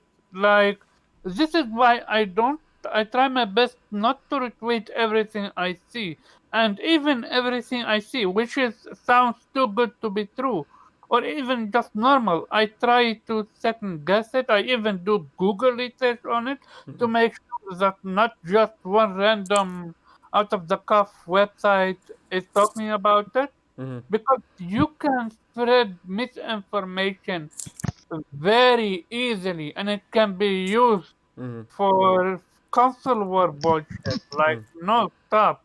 Yeah. Get the Yo, what fuck up? out. You What up? don't What up? need that. Oh, yo, Chris, what's good, bro? Stop, Yo, Chris. what's up, man? What's up, man? Chilling. Yo, I just I finally got to sit down and play The Last of Us 2 yesterday because I was out of town this weekend. You know what I mean? I was in Florida, but I came back yesterday, and I've been playing this shit all yesterday, all night, and I've been playing it all day today. And this shit is fire, bro. This shit is super fire, man. Oh I don't yeah. know how I don't know how far you guys are at, I but beat the game, bro. I oh, finished it. I you finished beat the it. game. So I'm on day Yeah. 1, the second time. I just got there. Yo, Abby section. You gonna love that section, bro. I swear you are. I Yeah, swear. but it's been crazy. Like, yo, I don't know. I don't want to get off topic from what we talking about. I came here late. Not honestly, I don't know what you're talking about right now. But I just want to say one thing with regards with the Last of Us 2. The amount of exposure this game has done to this quote unquote community, right, or gaming community, is freaking priceless. Like, these dudes are going out of their way on Twitter, right? They're replying to me anytime I'm in somebody's mentions or whatever. They're replying to me with how bad the story is in this game or something like that, right? Or how bad the story is in this game. Then every single time, it doesn't fail. Every single time I ask for their PSN, Mm-hmm. yo, to see if they played the game at least. Because if you played the game and you beat it and you didn't like it, I'm not gonna argue with you. That's your opinion, right? And you have a valid opinion. But if you're telling me that the game is shit and you haven't played the game, to me you're a fraud. Every single time I ask for their PSN, it's either crickets or they say, "Well, I didn't play it, I Crickets. watched it. I didn't play it, I watched." Yo, Yeah. go fucking.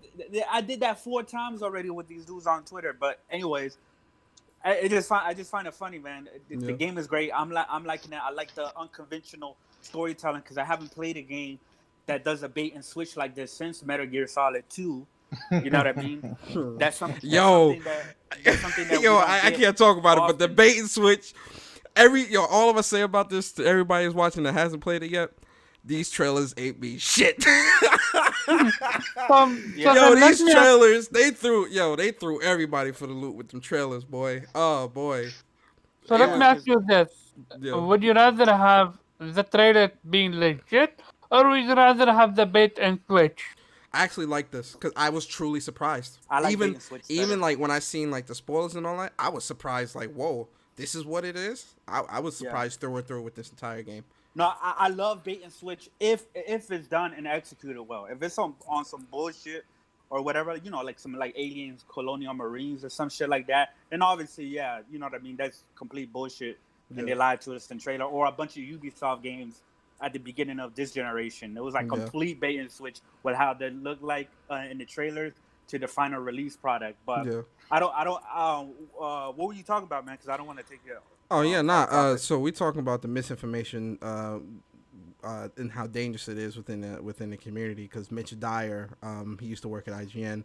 He came out and said that an article that had his name on it, that was talking about why Eamon Henning had left Naughty Dog, was actually Yeah. a lot of it was actually forced gossip put into the game Mm-hmm. that allegedly that his bosses wanted, they pushed for that to be in there, even though it wasn't necessarily true confirmed information or accurate. It was still put into there, which again, pushing misinformation like that onto the community, with this community being so volatile, we know that this is a very reactionary community that doesn't necessarily take the time to do their own research to educate themselves before they form an opinion or a reaction to a lot of things. So that's what that's about. But I wanted to get Sick thoughts because Sick, Sick always come with like he a deep thinker like me. Wait, what happened? What happened, bro?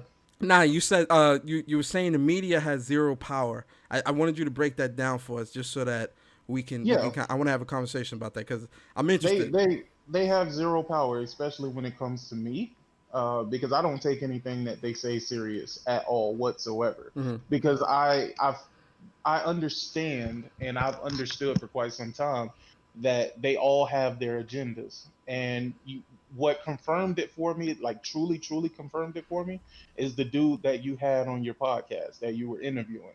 Because he said exactly what I've been thinking for the longest.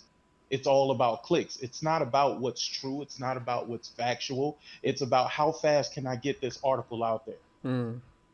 And that came from his mouth. Mm-hmm. And I'm sitting there listening like, but I've already figured that out anyway, because that's why they always have to go and backtrack every time they say something. Mm-hmm. You know what I'm saying? Because it's like it's a battle of who wants to get this information out there the quickest, and also it's like you can see the bias within these media outlets with how they portray certain things. Mm-hmm. You know what I mean? Mm-hmm. Like if one of Sony's products was going through what Microsoft's Mixer is going through right now, that shit would have been on full blast. That's a fact, though. That shit is completely swept under the rug. It's like it never happened. Yeah. Niggas can't even tell you what happened with Mixer. You know what I'm saying? Mhm. So it's like, why is there no super microscope, no super lens on Microsoft right now? Mhm. But Yeah. if it was Sony, it would be a totally different story. But no, they have zero power with me, bro. Like, because I don't take them at their word. I don't look for the media to tell me anything truthful. Mhm. And I know I'm starting to sound like a goddamn trumpet, but No. it is what it is, bro. Like they've No, but there's lost. truth to that though. I Yeah, get but what you're they saying, though. lost their credibility, and Mhm. they've done it to themselves. Mhm. And it's soon gonna get to a point where nobody is going to them.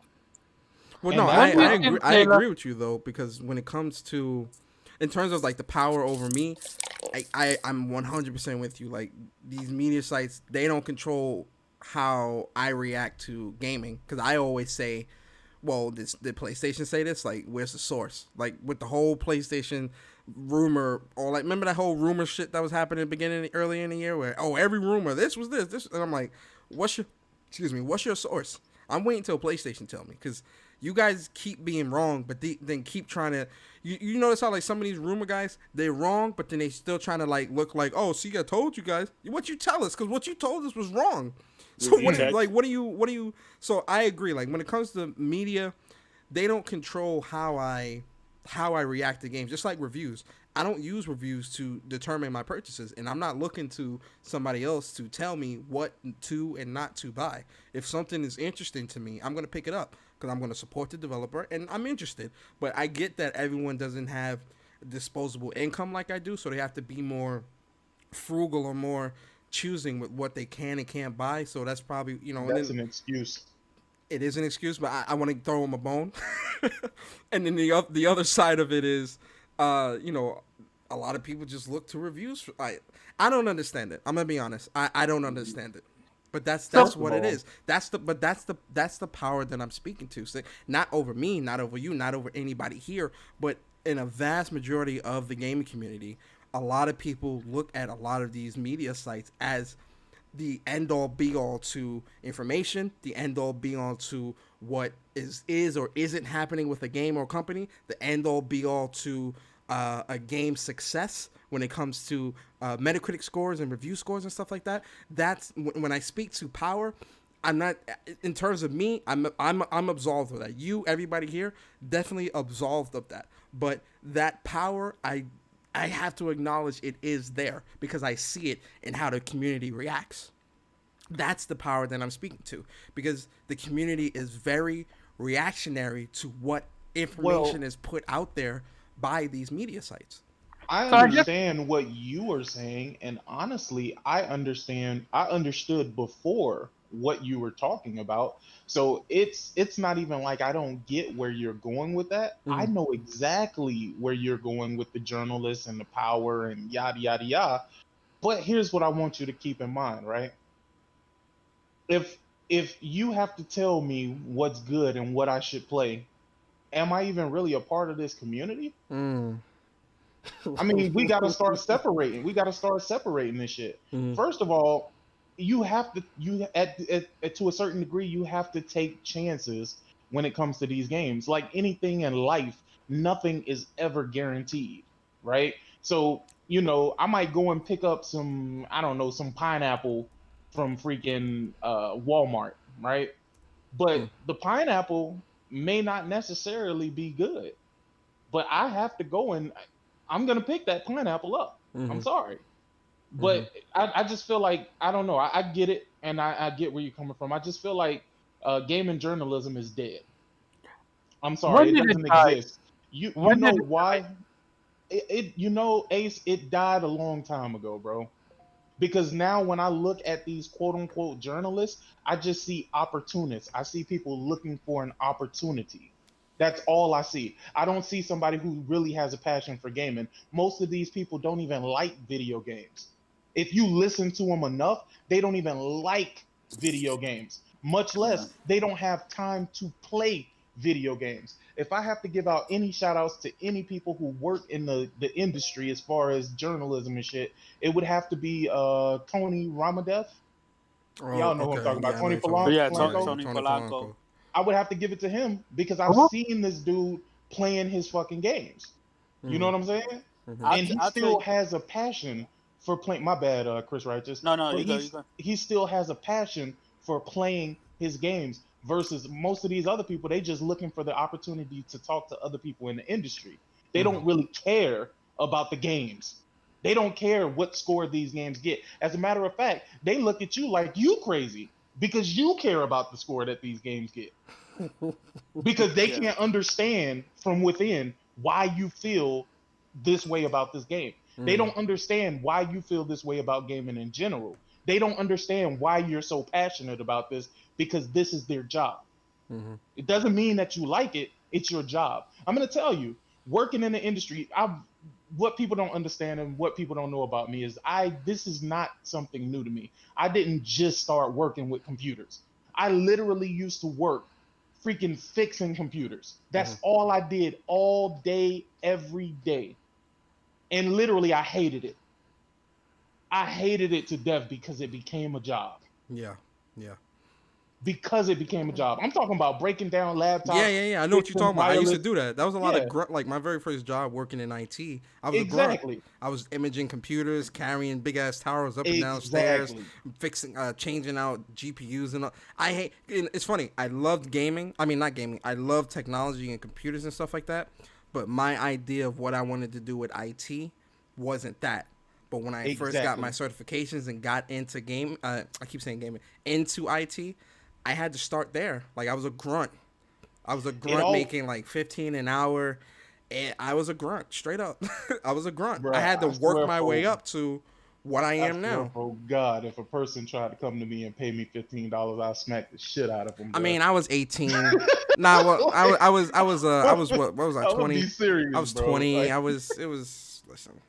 So you think I'm making them way they more don't now. have- Yeah, So you nah, think- Yeah, but you took the opportunity. You know what I mean?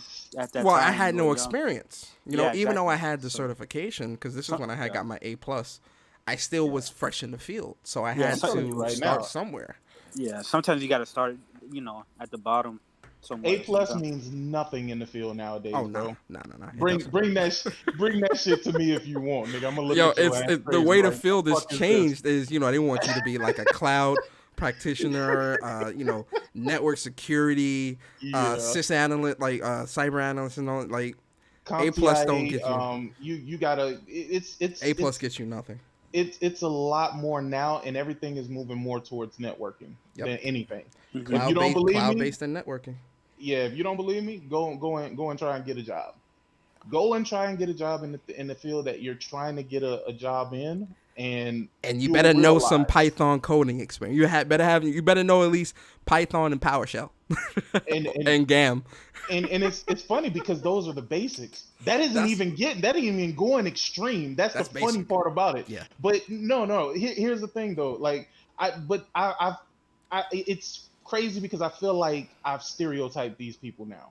I feel like I've stereotyped these people who call themselves gaming journalists because as a gamer, it's funny that we're always on the opposite side of the spectrum. Mhm. The way you feel about things, I clearly don't feel about those things. Now, things are subjective. Whether you like a story or not, that's subjective. That's neither here nor there. I can't tell you for you to like a story. But if I ask you what you don't like about the story and you can't give me an answer, that just means that you on some hating ass shit. Let's just call it what Well, it then is. I have to ask you guys, like, where does Omar and Chris, you guys can answer this too.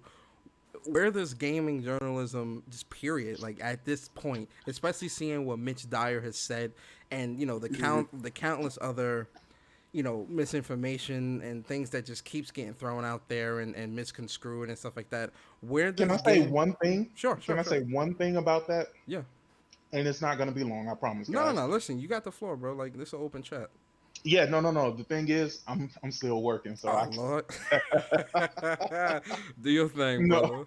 no. But listen, if what Mitch said or whatever that person was, if what they said was true, then why didn't Amy Hennig come out and clear up those stories?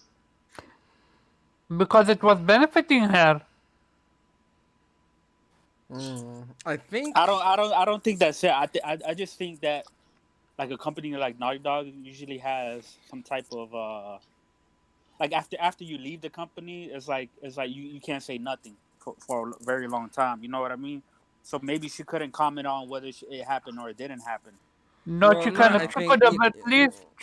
She could have at least said that the hostile takeover was a lie. At least she could have debunked that. The That doesn't things I mean think Amy Henning did. I might be wrong. I have to look for the article. I think she did speak to why she parted ways with Naughty Dog, and she said herself they had the reason why they parted ways was because there was a difference of opinion with the direction that Uncharted 4 was going in. Yeah, it could have been a difference of opinion that But she that's different herself. from a hostile takeover, Yeah, though. yeah, that Mhm. exactly that she didn't like. So she felt like, well, hey, let me part ways because I don't like this direction that they're going. But the way IGN reported it is Bruce Straley and Neil Druckmann just said, nah, get this bitch out of here.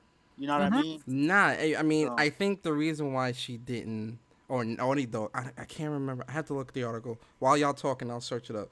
But right now, I think the reason why neither one of them said anything is because realistically, it's none of their business. I feel like they probably exactly. thought saying something would actually add more fuel to the fire. Because, again, if they're saying one thing and this is what it is, even if they are setting the record straight, there's still going to be those rumblings like, oh, well, they're just saying this to save face. They're just saying this to look like this. So I feel like Amy Henning and the Naughty Dog was like, fuck it, it's nobody's business why I left, or it's nobody's business why I'm parting ways or what happened within. Because realistically speaking, you're not supposed to talk about house business outside the house. Realistically Even speaking, yeah, So how can we you're not even combat when you that? get that's out the one thing. house. That's one thing my mother always taught me as a child.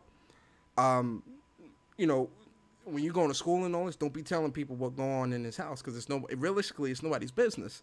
So that same thing applies here, right? You don't talk about house business outside the house.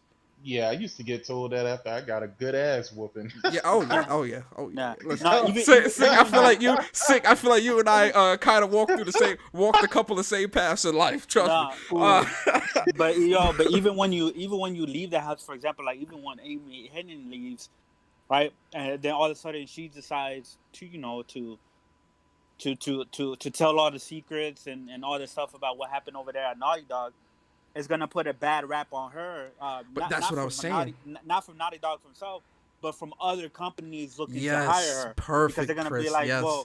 well, You a snitch. if yeah, Why? Because she if she's didn't. saying no, but if she's saying all this shit about when she left there, then if we hire her and that she parts ways with us, she's gonna tell everybody else what the hell's going on over here, and That's a we don't perfect way want to that, put it. That's you know. perfect. So she can't even say that the hostile takeover is a lie. Period, and just leave it at that. you know why? Saying anything If makes you you a say blabbermouth. anything, no, if you say anything, it opens up the door for more things to be said. Yes, that as well. If you notice, anytime Sony comes under fire, they literally say nothing and just let that shit go away. Yep. The more they respond, The longer it keeps the going. more people gonna come at them. Mm-hmm. The more people gonna look to poke the bear. Mm-hmm. You know what I'm saying? So I get why they don't do it, and I think Sony handles themselves a lot better.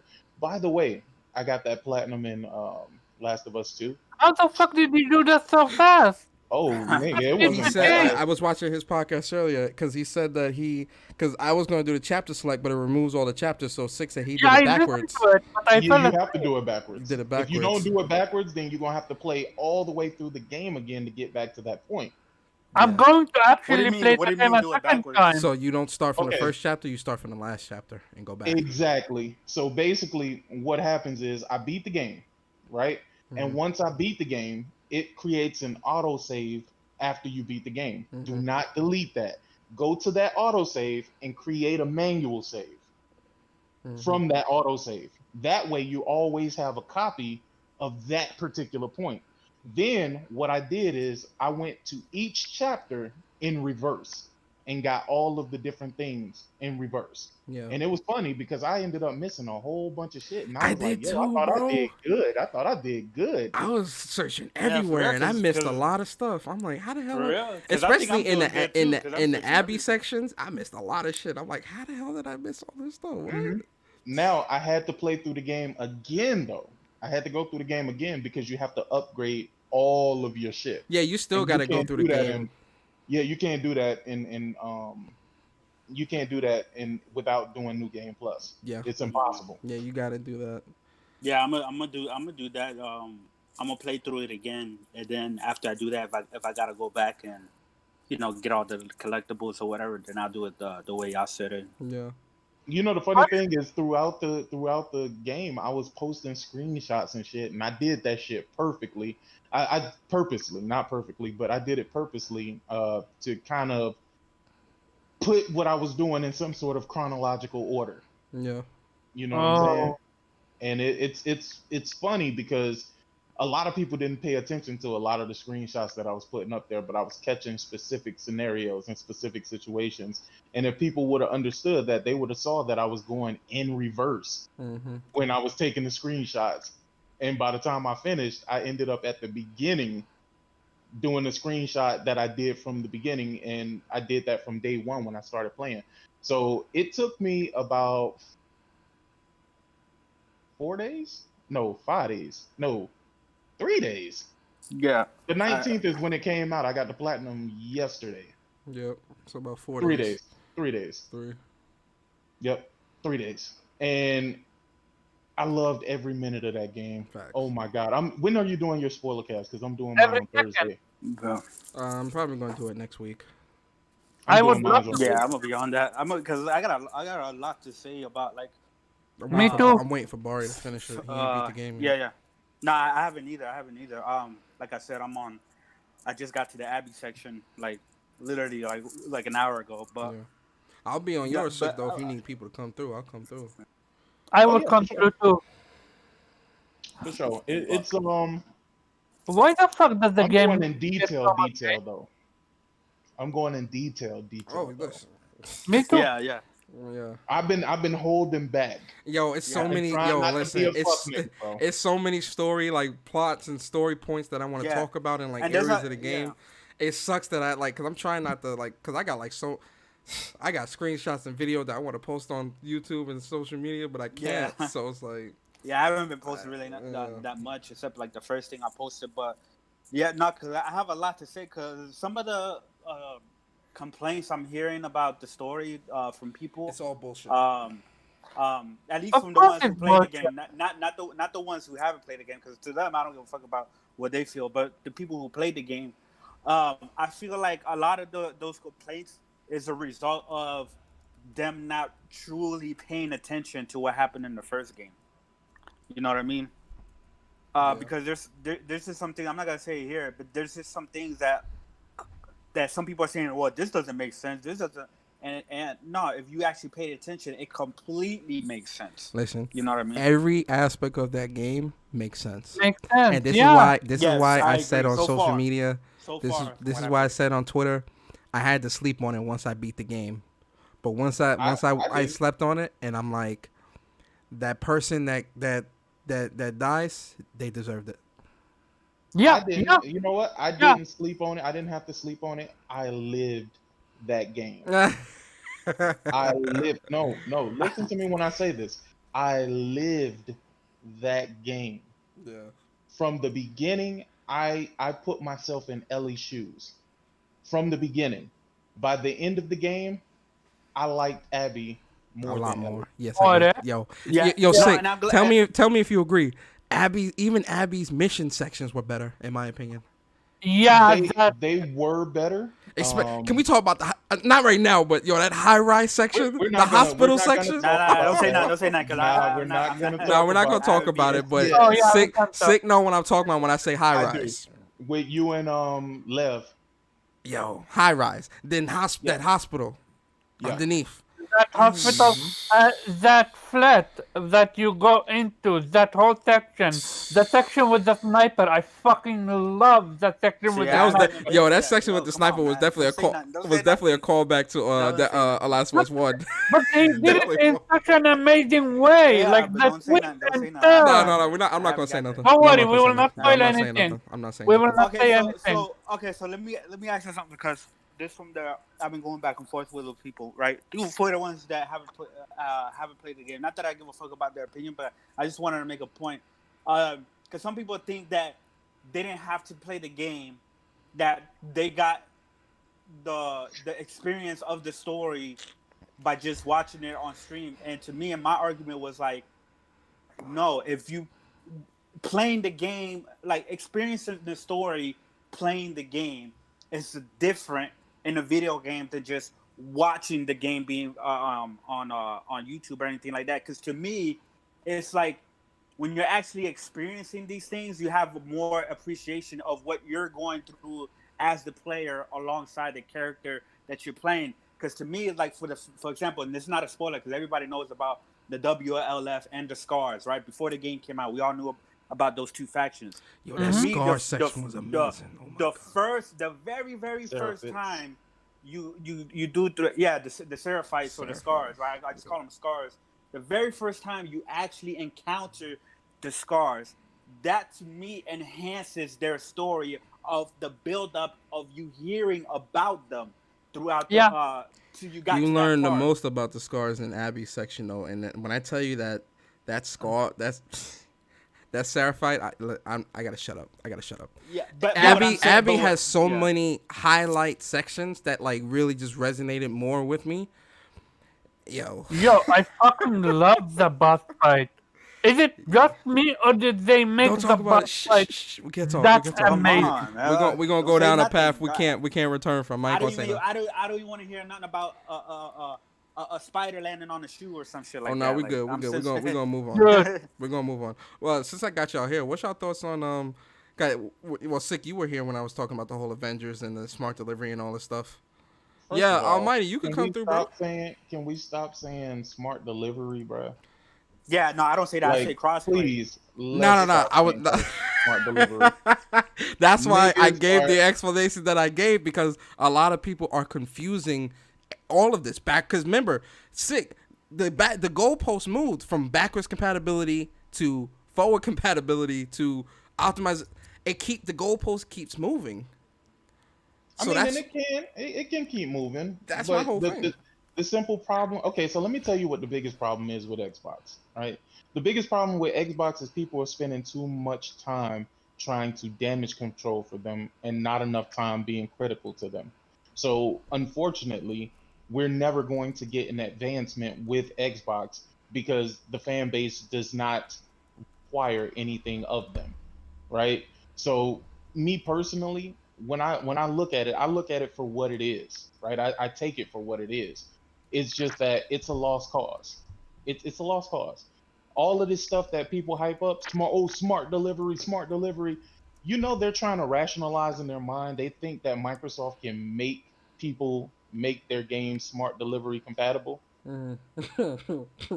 And they really think that that's the difference. They're thinking that that's the difference between cross-buy and smart delivery is that Microsoft is going to force these people to do it, whereas Sony has to get permission from the developers. Yeah. That's how goofy they are. Yeah. Ain't no publisher on this fucking planet gonna make something upgradable to the Series X and not the PlayStation 5. Exactly. That would be a death ticket for your game. We got proof of that too with Cyberpunk now. Exactly. Oh, and Avengers. You know what I mean? And Avengers. That's what I'm saying. It's like every single multi-plat that's gonna have this. Hey, if you get it on the old generation or the current generation, and if you happen to decide to upgrade to the next generation, and if you bring our game with us, it's gonna have those enhancements. You're automatically gonna get the next generation version for free. There's not gonna be not one single third-party multi-plat that does it for one console and not the other. Especially Sony is a market leader. Like you would be missing out on so many people. Man, Yeah. they already telling folks how the PlayStation 5 about to outsell the Yeah. Xbox. And Yeah, Yo, they you don't see understand. them articles, bro? thing. Yeah. Hold on, and another thing, there's not gonna be a third-party multi-plat that's gonna be running 60 frames on the Series X and only 30 frames on the PS5. No, They're that's both not gonna run happening. at the same frames. If it's 30, it's 30. If it's 60, it's 60 on both of them. Yep. So The thing is, man, look, I don't care about all of that nonsense, right? You know what my biggest question is, and I don't know why nobody else asked this question. That Crash Bandicoot 4 is running at 60 frames per second. What the fuck happened with the remaster of Crash Bandicoot 1, 2, and 3? That Oh was a yeah, that shit 30? was 30 frames. I don't know. That I have shit no was idea. 30. Really? Damn. Mm-hmm. Now I'm wondering, like, what's up with that? Why they? And why Crash they do? Bandicoot 4 looked much bigger, much more expansive, and it's running at 60. Hmm. I don't know. Maybe those devs were incompetent. Maybe at the that was a time. shortcut I they don't took. Wait, hold up. Wait, Vicarious Visions didn't make the games though, so I think that could be it. Yeah, that might Okay. be it, because this is a remaster. I mean, Yo, Spartan, Crash. what's good, bro? What's up, bro? What's your... I know Crash Nitro Kart racing with 60 frames per second, so this game would make sense to be 60. It should have Was it? been. I thought the Yes. biggest issue. No, it was 60 frames. They There was fixed a lot that. of lagging going on in that Mario, not Mario Yes. Kart, the Crash Bandicoot Kart. That's why, because it was an uncut frame rate. Then they locked it at, talk about they locked it at 30. No, it wasn't. Crash Bandicoot always played over like 40 to 60 frames, and then they locked it and dropped the resolution. That's why it's 440p on both systems now. Damn. Oh, my Well, bad. I didn't know that. it looks like this is the reason why they got Sean Layden the fuck up out of there. Oh yeah, I saw something in Discord about some GitLab. What happened? Or something. No, it was Sean Layden. I would welcome a return to 12 to 15 hour AAA games. At Game Lab Live, the former PlayStation exec discussed the industry need to rethink the spiraling costs of AAA development. What? know. Yeah, he's saying he's saying He's against I that. guess he's suggesting is that they take less time. You know what I mean? But less time meaning that you're probably gonna get less hours per se of a game than if you take more time. You know, if you as opposed to like taking 5 years, 7 years to make a game. Well, are we talking next So- gen or current gen? no, I'm talking about in general. He's talking about the industry currently in general. Who is this? Who's saying this? Sean Sean Layden. Layden. Sean Layden. Well, with the way that Jim Ryan and them are speaking, they are trying to shorten up the development time, but I don't think them shortening the development time would actually shorten the game, because if the assets are already there, all you have to do is just improve on the assets that's already there, make some additions, make some changes to different things, and create a game. They're trying to have games come out, and instead of every 5 years, every 3 years, every 2 years. I mean, look at what PlayStation's doing now. Plus, PlayStation Studios. One thing, because I see people like to say, oh, well, Microsoft has more studios than PlayStation. One thing that people have to understand about PlayStation Studios, they do. Now they do, yeah. I think they got like 2 more or 3 more or something like that. They got like one more. Listen, this is a reach they use, so, But I think what people have to understand is PlayStation Studios work on multiple games at once. Like their studios are very big. Like let's use Insomniac. Insomniac is working. I'm willing to bet Insomniac is working on 3 different games right now. Bro, Ratchet and Clank and freaking Miles Morales, bro. Yeah. And I'm sure they're doing a Resistance remake or a remaster or something like that. That's what I would. Remember when I said that? I don't know if it was here or I don't remember which podcast I said that, but I said that Microsoft bought all these studios, right? And I said their best acquisition, right, in my opinion, is Obsidian and probably Ninja Theory, right? As soon as they acquire both of those studios, their next project from both of those studios, you had Grounded and you have Bleeding Edge. Sony only made one acquisition, was Insomniac, and the 2 games that they showed after they bought Insomniac is Miles Morales and Ratchet and Clank. Leagues above what those other studios are doing, and that's just one studio. Mm-hmm. That's just one studio. Yo, Social Join says what people didn't see is that all first-party studios built new engines. New engines take 5 to 7 years. That's why the last one's 2 took 7 years. Is Last of Us 2 built on a new engine? Yeah, right? Yeah. It's a new engine? Yeah. So it was Uncharted 4. Shit. That was brand new engine. Yo, that's right, because we got Decima. We got this new Uncharted engine. It's a difference between getting studios because you have none, so you just get up whatever's on the goddamn chopping block. Because Obsidian was about to close their doors. Hellblade I mean, not Hellblade, but Ninja Theory was just in a situation where they needed more funding. Yeah. And, In Exile. In Exile hasn't made a game in God knows how long. So it's like, hey man, you take what you can get. Yeah. You take what you can get. Spartan, what's your thoughts on this Mitch Dyer information that came out with the Hey misinformation? fellas, I gotta get up out of here. All right, sick. Appreciate All right, you man. coming through, bro. Take it Please, easy. sir. Later. Y'all be easy. All right, bro. About which news again? The Mitch Dyer with that whole misinformation with that Amy Hennig article. Oh, I think that people should shut the fuck up if they don't know what they're talking about, and don't make judgments and assumptions and then have to retract them later on. I think there's a lot of misinformation in the industry, and that's leading to the downfall of a lot of people like Naughty Dog, the sexual harassment claims, the what's the shit called when you crunch? Rockstar, Crunch Star with Rockstar, Naughty Dog, and I remember Quantic Dream, and before Detroit Become Human came out. I think they're doing more harm than good to the industry. So I think he look like a fool now. I still believe they was bullying her. I still believe that shit. Like, I believe so because Neil Druckmann is a pessimist. He likes what he wants, like his way, and he don't care who tries to get in the way of it. I still see him doing that, but I don't think Bruce Shelley really was down with it. I think it's mostly was Neil, but like, yeah, he fucked up, and now he came out talking about I apologize. The damage is already done. Like, Yeah. No, but the thing with the whole Mitch Dyer situation is, he said that his bosses forced him to come out with the article that he didn't want to. I believe You know what I mean? So it's something that they perpetuated, even if it wasn't true, or even if I won't say if it wasn't true, but didn't have all the facts at hand, and they kind of probably made it seem worse than what it was, because it probably could have been. Who knows? We don't know. Amy Hennig could have been on some fuck shit. You know what I mean? We don't know. So, because she hasn't come out with, I mean, she's had bad luck, but ever since then, like, she hasn't. All her projects and shit have been closed down. You know what I mean? Yeah, but I don't think that was her. That's not her fault. That's Really because she went to EA, and that, what was that, Visceral that closed down or something? Yeah, Visceral. They were trying. She had another was trying. studio.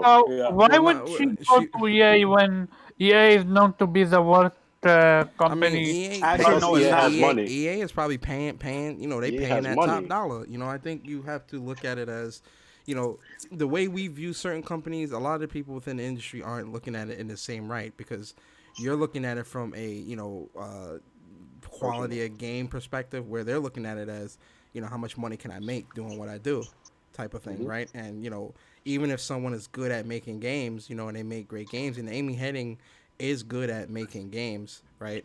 I would never take that from her. She's a big part of the Uncharted series, so and Crash. So She started this definitely, shit. yeah, that's what I'm saying. So you definitely not taking anything from her. But you have to look at that in a perspective of she's following the money. That's like the most simplest way I can put it. So if EA is paying that cash, guess what?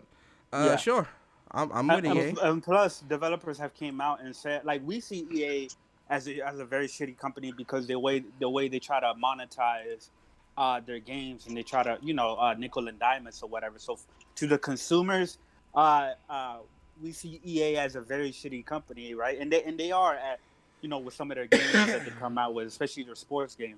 But other developers have came out that work for EA that say, yo, they're actually really good to work with, and we enjoy working with them. That's what I'm saying. So, and also you have to look at when Amy Hennig was working at Visceral, she was trying to do a Star Wars single player. Was it Star Wars? Yeah, I think it was Star Wars. Yeah, A Star Star Wars. Wars Yeah, single single player, players. a single You player switch game, characters. and Yeah. they, EA was like, we want a more open world game that they can, with multiplayer and all this other bullshit that Amy Hennig wasn't trying to do. And again, that's the part of EA where you button into the vision, right? Because you're more worried about shoehorning microtransactions and all this other stuff into it, as Well, opposed to that's letting not someone entirely create. true.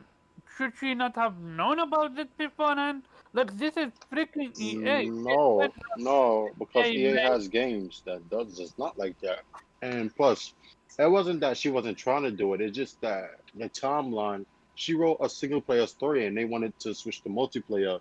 Just Yeah. like that, and she had to rewrite the story, like with no story basically, gameplay, and she wouldn't make it at the time, so they closed it. Yeah, that's what I'm saying. They ended that. Yo, y'all seen this freaking footage of Ghost of Tsushima? Yeah. Well, Amazing. That shit look fire. It's Well, fire. It's on Twitter. Go on their Twitter. Hold on, now, Hold on. hold on. Spartan doesn't have Twitter no more. Remember, Oh, you don't got Twitter? You can't see it. I don't think I realized how brilliant Amy Hennig is as a story writer. Like, Nah, this she's a woman great wrote- story writer. bro, imagine writing two of the first major Uncharted games back to back. And literally. that Uncharted 2 story was No, amazing. one and two she wrote at the same time. Imagine that. Hey, And- hey, Spartan guy, it's on PlayStation blog. Because y'all Ghost know of that's my Tsushima. game, bro. Y'all know that's my game. Yeah, I'm not it's on the about- PlayStation blog. Yeah, but I Okay, mean, you with know. Amy Hennig, I mean, whatever she's doing with Visceral, I mean, whatever was going on with that, like I said, she, you're not supposed to speak on house business, even if you're not there anymore, because it's out of respect. You feel me? Ooh. It's clear that she still had a lot of respect. She still has a lot of respect for Naughty Dog and for Yeah. all of them. You feel me? So It's the same thing with Sean Layden. Like, everybody's suspecting that he got pushed out. Whatever the case, even say Sean Layden got pushed out because his vision was different than Jim Ryan's or whatever, and they were disputing, and he got Right. pushed out. He still hasn't come out and said what happened or 'cause what's going on. it's nobody You know else's what I mean? business. You feel me? That you never speak on house business, and I respect Sean Layden for being quiet on that, because a lot of people were asking him like, "Yo, why did you leave?" Because it was very sudden, and people were like, "Oh, why'd you leave? What's going on?" Yeah. He ain't say nothing, and I respect him, man. That man is he not to keep quiet. When it's people that run their mouth, those are people you can't work with, because you're not supposed to speak on house business like that. When I'm speaking like house business as in the business aspect, not like if someone all this other stuff that's going on right now. I'm only speaking on like the actual house business. Yeah, because if I was like another big company looking into hiring Amy Hennig or Sean Layden, and they were coming out and they were spilling all the beans and saying this, that about the companies and dropping names and shit like that, I'll look at them as like, whoa, like, I don't know if that's somebody I want to work with, because if they have a falling out with me, then they're probably going to do the same shit with me and tell all of our companies inner workings of what's going on. Yeah. So it's better for them just to stay quiet, even if it's complete bullshit. I get what you're saying, Omar. She could have just come out and said, "Oh, that's not true." But even if it's complete bullshit, sometimes you just gotta let the bullshit be bullshit and just don't even stay quiet on it. Sometimes. But A question, I just need to say this. Did you all, I'm not sure if you all saw this accusation that in Insomniac there were 3 sexual predators. One was fired, one was later let go, but... That was from 2019, bro. Sorry? That was from 2019. That's old, bro. It just resurfaced. Really? That was in April 2019. Yeah. I will see it right now. Okay, Yeah, because so people bringing shit I was up. actually worried about that having an impact on the PlayStation games and such. No, because just Um, like Quantum Dream, it had no effect on Detroit Become Human. It had an effect on their studio, however, but not the game. Okay, But- my bad then. But so I heard y'all mention Insomniac. I think Sick was when they said they're working on 2 games and Resistance probably. Actually, the producer, the director, the lead director of the first Spider-Man game is already working on the next one with Peter Parker. So they have 3 games Hmm. that they're working on. They got So 4 like teams though, like 4 big teams that work they on have four different big games. teams. Like Yeah. Insomniac, I think got almost as much employees as Naughty Yeah, Dog, if not more. Yep. but I think there are other games that they're working on aside from Miles, Spider-Man 2 also because we know they're working on Spider-Man 2 as well, and Ratchet and Clank. They might just be working on a VR game. Oh yeah, because they got a lot of those actually. Yeah. 76 to be They exact. might be. Do you think they might be working on 2 Spider-Man games? The They sequel are without Yeah, Yeah. two? they're The definitely Miles working on They're working on the Spider-Man Miles 2. the the Miles Miles and the regular standalone one. and Spider-Man 2. Yep. The Miles standalone is just it's just like an in between build up to build up Miles characters for Spider-Man 2 because I'm guessing and I'm willing to bet that in Spider-Man 2 we're gonna be playing both Peters and Miles Yeah. in that one. I believe it. Yep. Yeah, I can see us Oh, playing like switching Persona. between them. Yeah, what's up, man? I know I came in late, but is any topics that I missed that you spoke on already? Well, I spoke on the mixer shutting down. What y'all think of that? Oh, I would love to go first. Go On ahead. that, if you don't mind. Go ahead, sure. I told y'all niggas, so I told y'all, I told y'all it was gonna fail. I told y'all literally because one, Twitch is too strong. Their install base wasn't big enough to carry Mixer, and plus, even though the latency was excellent, they low latency, they do have the best streaming quality out of every streaming service, Mixer. So I will give them their credit for that. But it was not gonna grow because people didn't really know about it, and people are already comfortable with Twitch. So some people don't like change, and Mhm. just like the Epic Store came out and people preferred to stay with Steam, it was like that. But I noticed this was a marketing plan for Microsoft because look, they just announced it randomly, so people are gonna keep talking about it. When you partner with Facebook Gaming, they're gonna keep talking about it. So now, right now, you see how the conversation was about PlayStation. Mm-hmm. This news right here makes it talk about Microsoft. So I Yeah, think but their plan is to get people to talk about it and have Xbox plastered everywhere. mm. That's what I But is think. that not Well, negative you way? definitely gonna see a lot more What you Xbox said, ads Omar? on Facebook. What you said? Because you already have them. Like Push Square, every time they do a PlayStation article, it's literally the cooling system that says pure Xbox. Are they not They're, talking about Xbox and I mean Microsoft in a negative light because Mixer no, gone? Yeah, but it's that both. doesn't matter. It's both actually because people are like, okay, good. They put resources like they could put resources back into Xbox instead of streamers. But then the negative part is, well, that's a failure, a streaming service already, and you know they have xCloud coming up, so it's like a failure when you got an Xbox coming out this year. So it's like, but anyway, it's just a live streaming service. That's nothing. It's not like they closed down a studio. That would be an issue. So yeah, it's not that bad. But remember, they in a tough conversation right now the last 2 days, which is what they Also, wanted. their big streamers cost them 30 million. 100 He million, just bro. They had to buy everybody else. cost them 30 million. Like, He insane. called some time. Hmm. They had to pay $100 million to buy all them out. They have to break contracts. So since you have to break contracts, interest rates go up. If you know about business, you have to pay them more than you initially was going to pay them. You have to pay them all that shit back right then and there, so they can be freed. Since your shit is shutting down. So yeah, basically, Mixer failed. Like I told y'all I would. I'm not happy or sad about it. It's just another failed business.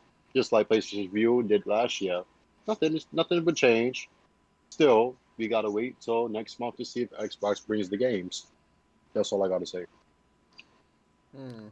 Yeah, that's what I told shout out to my brother, man, Smooth, man, that's my guy. But I told him that Mixer is not gonna take over shit. Like even with like the whole Ninja thing, Ninja and Shroud and them, I'm pretty sure they're happy because they didn't have to fulfill the contract and they still got paid the full contract. You know what I mean? And now they can go back to the actual to the more popular streaming sites, YouTube, Mixer, and whatnot. But But Mixer is gone. You mean I knew Twitch? I knew yeah, Twitch, yeah. I knew Mixer because that's what Microsoft does. Microsoft, they'll come out with something years later after like something has been established, right? And they'll try to get into that market, and they ultimately usually fail, and it happens almost every single time. And that's what Microsoft does. I'm not trying to bash Microsoft, but Microsoft usually takes other ideas, right? Even Windows wasn't an original idea. You know what I mean? Bill Gates took that from somebody else and made that his own or whatever, and that became successful.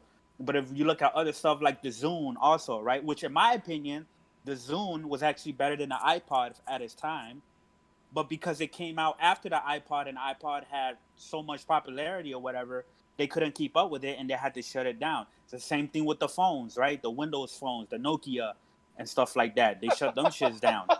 You know what I mean? So I'm sorry. the only thing that they've kept around is of course the Windows isn't going anywhere. That still is like the biggest OS.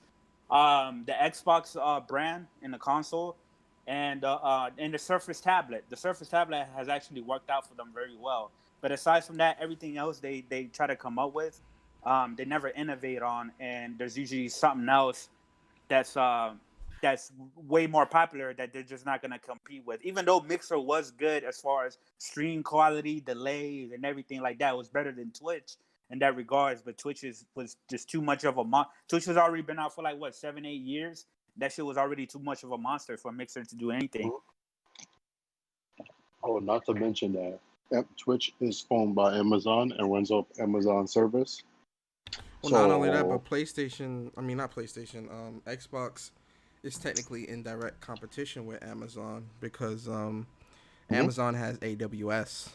That's their cloud like service, and Microsoft uses Azure and Azure and the xCloud stuff. So it actually wouldn't make sense for Microsoft to partner with Twitch because that's their direct competition. But you know what's funny though? But Twitch, like, no one's gonna, like, I'm saying it now, no one's gonna dethrone Twitch.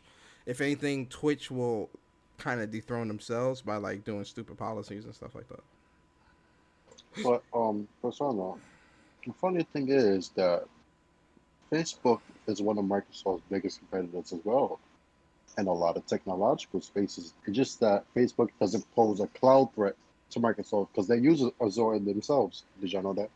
Facebook uses Azure, like that's what it runs on. Mm-hmm. So, but they're a competitor too. And I don't see nobody saying Microsoft bent the knee to Facebook and everything like they said Sony did to Microsoft last year when they partnered with Azure. Mm-hmm. I find that funny though. But yeah, Mixer was really had the best stream quality. But yeah, they're not going to partner with Twitch and they're not going to partner with YouTube because Google, Alphabet, Google, that's their Incorporate, whatever you want to call them, that's their direct competition as well. Mm-hmm. But I think it's a good marketing plan to have Facebook, and because you know Facebook owns Instagram, WhatsApp, and a lot of places where you have a lot of ads. Facebook also wanted to acquire SoundCloud.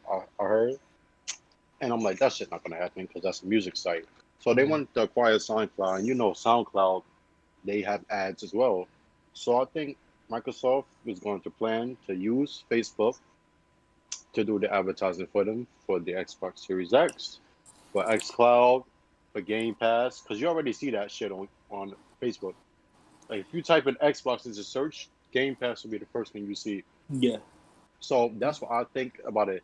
It's a blessing in disguise. Well, you don't think? What you say? You don't think what?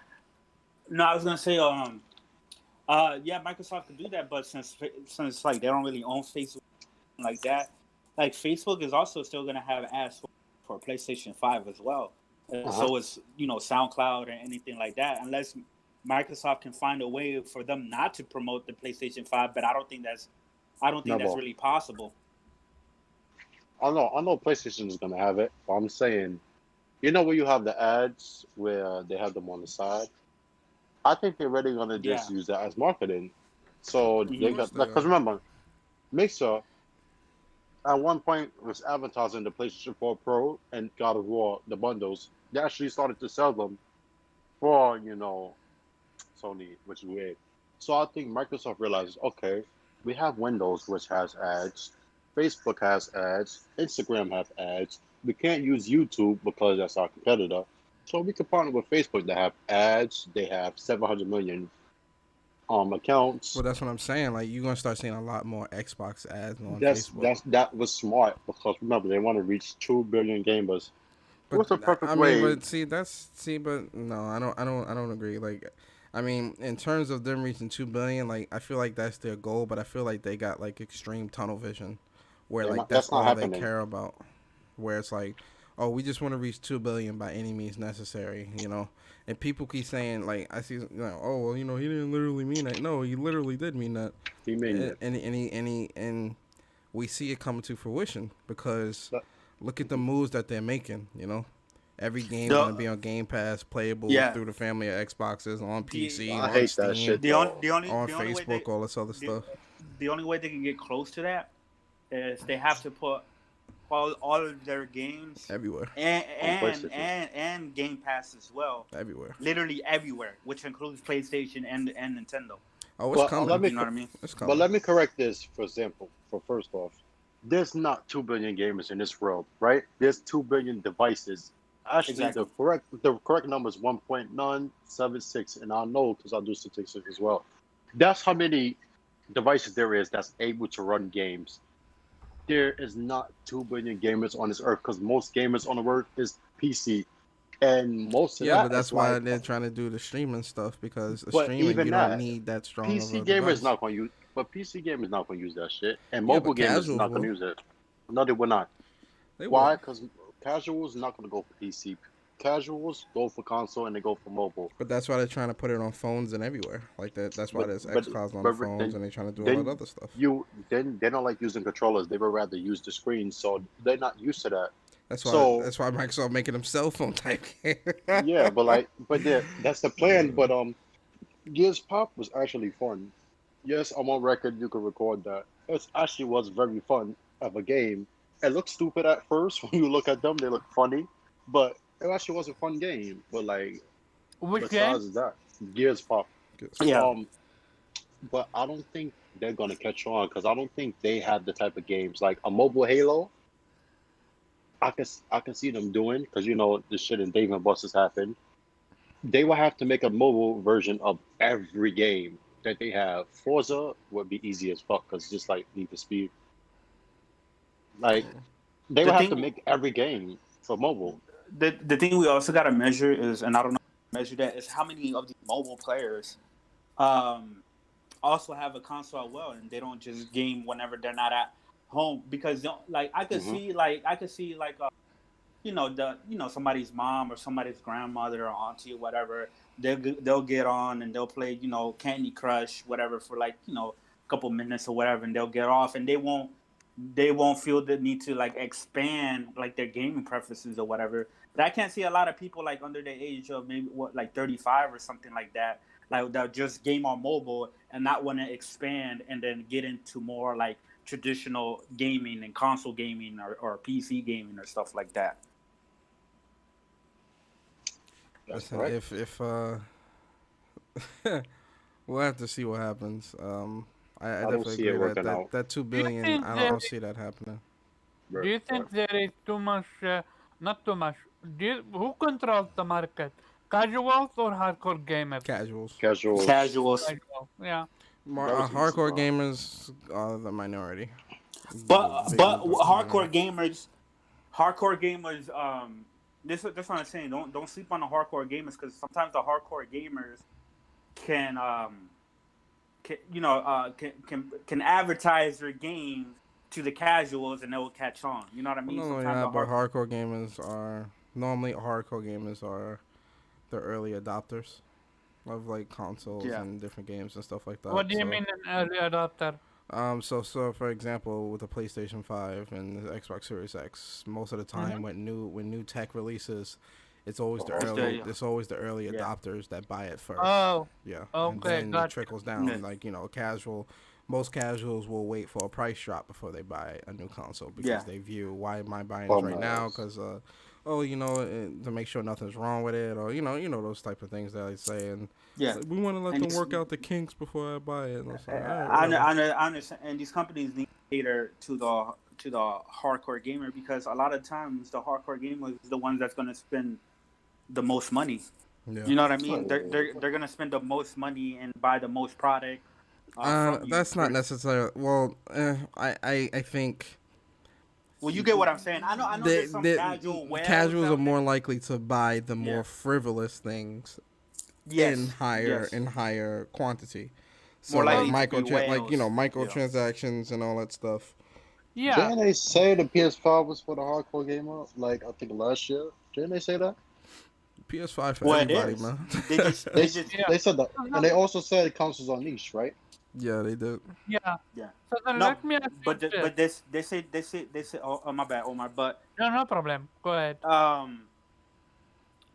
the PS5 is literally for everybody because there's a game out there for everybody. There's games for hardcore. Like we just seen like their launch lineup or their year one lineup, right? With all the games that they showed 2 weeks ago or last week, whenever the PS5 reveal was. And there's something literally there for every single person. Whether you're like the hardest of the hardcore or you're the most casual person, there's something there. So who is buying The Last of Us and Spider-Man and God of War 3.5 million them? Hardcore or casual? That's I'm curious about. Everyone's buying it. Like I don't The think Last Everyone. of I Us don't think you can put games into. You can't really separate games into like a hardcore or casual category because I feel like if a game looks good, someone's gonna buy it. Like, and there are casuals that are familiar with Spider-Man and God of War or whatever the case Last may of be. Us. Like, Yep. you can't look. I agree with Social because Social is saying, why are we thinking in 2013 terms? I think people will be surprised the adoption rate of the PlayStation 5 is going to be nuts. That is true. Like, like Jim Ryan said, like they are working to have something compelling enough to move everybody over. They want to move everybody over at a much quicker pace. How do you do that? It's definitely with the games. So, there looks to be, based off this PlayStation 5 event, and there's still more to come, there looks to be something there for everybody. You got the racers, you got the shooter, you got the action adventure, you got the the kiddie, lighthearted games. Like there's something there for everybody, and You got the sports moving game everybody with over. 2K. Yeah, moving everybody over, and COD's gonna be there, at launch or whatever. So I think moving everybody over at a much quicker pace is definitely possible, and I definitely see it happening on the PlayStation side. But I think you also have to look at like this casual versus hardcore thing. I still think like with certain aspects with casual, more mainstream people is like the microtransactions and stuff like that. I think those are things that still kind of, cause I don't really buy that stuff. Like and I think people that are more I don't want to say within the industry, but kind of pay attention a little bit more, don't really buy that stuff. I think that's more of like, oh, because they say, oh, buy this. Do you ever see like those people that say, I don't really have time to play through this, so I'm gonna buy this like microtransaction. Yeah. I got kids and a family and all that. And I'm like, why are you playing games? Like I don't know Yeah, why why are are you you playing the playing game. that? I don't know, but we'll have to see what happens. But I do agree with Social Joins that the adoption rate of the PlayStation 5 is definitely going to be much quicker, much more sure? quicker. Yeah, I do. We will see Yeah. that I like do. which is What's up, Dragon No, Sword? man, because I'm like, I gotta be more expensive. I mean that's why we've got the digital and the physical version. So I feel like the digital only version is gonna be about 400, and the physical is gonna be 500. So Yo, you think they're gonna? I think this might happen. I think this is a possibility, but I'm not sure. Ghost of Tsushima look good as You think? fuck. You think that Sony is and possibly Microsoft, depending on if they have an all digital console, are gonna drop the digital prices down, like brand new to like $50 instead No. of $60 No, to make no. it. No, they're gonna go So up. you think it's gonna? I don't think it's gonna go. I think it's gonna stay at 60. When the consoles first launched, they're definitely gonna be 400. At least the PlayStation is gonna be at least this is what I think. I think the PlayStation digital. I'm talking about only. the digital games. Oh, digital? No. It's Yeah, still, yeah. you have to wait till listen, next a game game comes. is still a game. A brand new game is still a brand new game. Like, Yeah, but I'm Like, saying like since they cut off the the retailer, the middle guy, whatever. no, You know what I mean? And they're gonna profit off the digitals. You know what games I still mean? cost a lot of money to make. 60. Yeah, that's Honestly, true. I feel like games should have gone up in price a long time ago. You know, Why? because But inflation. The are they budget, not yeah, the budget. already If with budgets have gone up substantially, and I'm talking, marketing budgets, developer budgets, all these different things, and But we're Yeah, still but paying games are 60. yeah, we're still paying 60, but games are also selling more than ever now. You know what I mean? There's so much. Subjective. No, no, It's no. not. They are. Because look how many records just off Sony alone. Look how many sales records were broken over and over. Even a Switch. You know what I mean? Just generation. Like almost every single year, there's like a sales record being broken for a game. I mean, if they Yeah. make 10 million, I think for each of the first party, then maybe. But like, they would have to keep the price like pretty high for it to like be sustainable. Thing, yeah. I mean, Which is why they come out with DLCs and microtransactions to try to kind of get more money out of that. I think all of that was a test. Arsenic says, without proper definition, why are interviews speaking on what casual or hardcore will do? I mean, it's only a conversation, Arsenic. I mean, I don't run the market. Yeah. I don't run this community. Everybody could buy it. No one can buy it. Anybody could be a hardcore. Anybody could be a casual. I mean, it's just a conversation. Nothing, nothing. Not meant to be taken in a Nothing to take hostile serious, way. yeah. It's just a conversation. Anybody can be a casual. Anybody could be a hardcore. Razi says, let's not talk like we're executives. LOL. We don't have data from market research, or do we? I forget what he's commenting Yes, on we with do. that. I don't know. I don't know what. I don't know what he's commenting on with that. So I can't. I can't really answer that, Raising. I'm sorry. I forgot what. It's just referring to with speculation. that. We're not saying that we're completely right or whatever. Just Yeah, having a maybe he's conversation talking about it. about the Amy Hemming situation? I don't know. Nah, 'cause and that wouldn't ours- make sense with his comment. Yeah, no, I don't think it's that. Arsenic says certain games are setting records. Not all games, regardless of how well God of War sells, it doesn't put bread in the pocket of the guys that made Tomb Raider. Very true, and that's why I'm saying, like, I think with how much more money is being spent with game development, I definitely think the price of games should have probably gone up $20 to like $80. And it's funny too, because like I feel like people still. With microtransaction and such. Sorry for cutting you but off. But I but think you- people still spend that 80 anyway, because Yeah. people buy those deluxe editions and They- gold editions yeah. and all that shit. Well, so- yeah, but they do. But majority of the sales come from just a standard $60 version. But I think that if the games do come out like at $80, like brand new, just for the standard, I expect to see less sales. Mhm. To be honest, Well, with you. yeah, because a right. lot of people are I- not gonna. But that's the thing. A lot of people are Yeah. set in their ways of, a game should only cost the. And this is, I don't want to get too deep in this because it's getting late, but people view, worth is a subjective concept, right? Mhm. You ever see people say, if a game doesn't have multiplayer, it's not worth $60. Yeah, Right, or if or it's if a not at game least is less 60 than- hours. Yeah. And it's like a lot of these people don't beat those games. Anyway, but, worth is a subjective concept. And, I think when we're looking at what developers are creating and the time that's being put into that and the cost, I think we are due for at least a 10, if not 20, at least 70, a $70, $70 or whatever. I just feel like games have been $60 for a very long time. And, when it went from $49.99 to $59.99 was back during the PlayStation 2 era, going into PS3, right? We're in PS4. That's we're going into PS5. That's 2 whole generations of no game increase. Games have been $60, but the cost and price of a lot of doing development and a lot of different things has become more expensive. No, I think it's gonna go down now. Mitigating that with microtransaction, loot boxes, and DLCs For and sure. stuff. Yeah, but Oh, those Mar, are you things. loud, bro. He's loud. You guys should turn him down. I turned him down. Oh, my bad. Yeah, sorry. I've turned him down. You guys can turn. I think you guys should be able to turn him down. You should have told me I will not shout anymore. Sorry, my bad. I have bad No, no. hearing. Oh, I turned So- it down. Oh, wait. Oh, thank God. Like I hear again. Yeah, but I think microtransactions, DLC, and stuff like that is definitely something that I think the community to this day still doesn't agree with, right?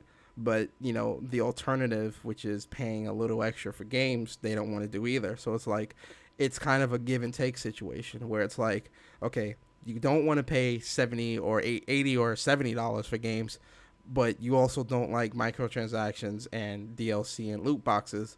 So you want your games to continue to be $60, but you also want a game to be 60 hours, and you also want the highest fidelity in games, and you want 60 frames, and you want all these. You want the bells and whistles, but you're trying to pay Motel 6 prices. It's like, Uh, um, something has to yeah, I'm give. on actually, I think that even though we're having this conversation, I think developers are starting to notice as well, because I notice a lot of them are blatantly talking about pricing of games now and how long it takes, right? Hmm. Have you noticed that more developers now are recreating engines that have more techniques in it now to get the most out of a console Hmm. and less time? Hmm. Look at the Unreal Engine 5. Even though Epic Games has money, um notice that their engine has so much tech in it to take off the workload of the console and speed up development time when they can render in real time shit. That's not the only one. Remedy also has that kind of engine, and they have Mhm. this for ray tracing as well. Um, Crytek, even though like Amazon own their shit, the CryEngine too has that type of thing. Naughty Dogs have physics, AI, and notice a lot of developers are redoing their engines that they gave it to make games quicker. Look at Capcom with the Resident Evil engine. Don't see how they was making games back to back to back. Capcom has made like 7, 8 games this generation. Hmm. I So I mean, think the a devs are lot of noticing Capcom's games were remasters, though. I mean, they've remaster. done That's two or three that's the Yep. remasters. thing. Yeah, I I mean, get that, remakes. but I I'm mean, I'm sorry, saying remakes. a lot of devs are updating their engines to try to limit that. So I don't think game prices are going to go up. I think development Yeah. times, because remember, games are approaching, well, they're already there. They're looking like movies, like on better than movies at this point, but you Hmm. control it.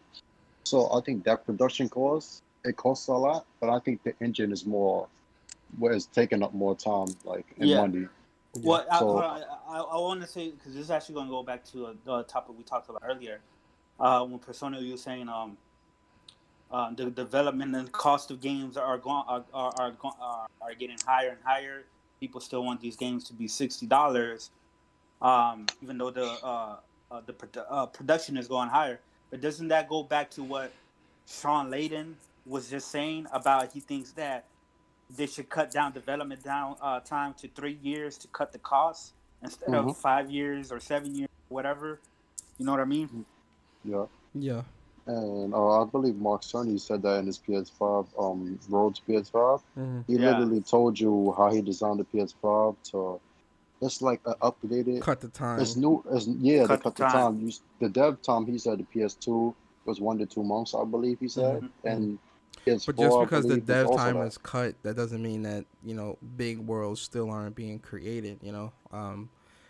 That's where the Yeah, SSD no, comes no, in. absolutely, You absolutely. still I you still absolutely have agree to with put that. some type of Yeah, density and make your game substantial, especially in this day but and yeah, age where people expect so much. Long games. Yeah. yeah, and a lot of content. I know, I absolutely do that just because if they make it to where it's like it's so easy to do, right? And they have these engines like Unreal 5, you know what I mean? That you can just develop games at a much faster pace. That's going to be better for everybody. That's going to be better for the developers when it Just comes to cost because they're not going to be spending as much time. And usually, the more time you spend on a game, the more money it's going to cost. mhm. And it's going to be better for us because we're going to get more with less time.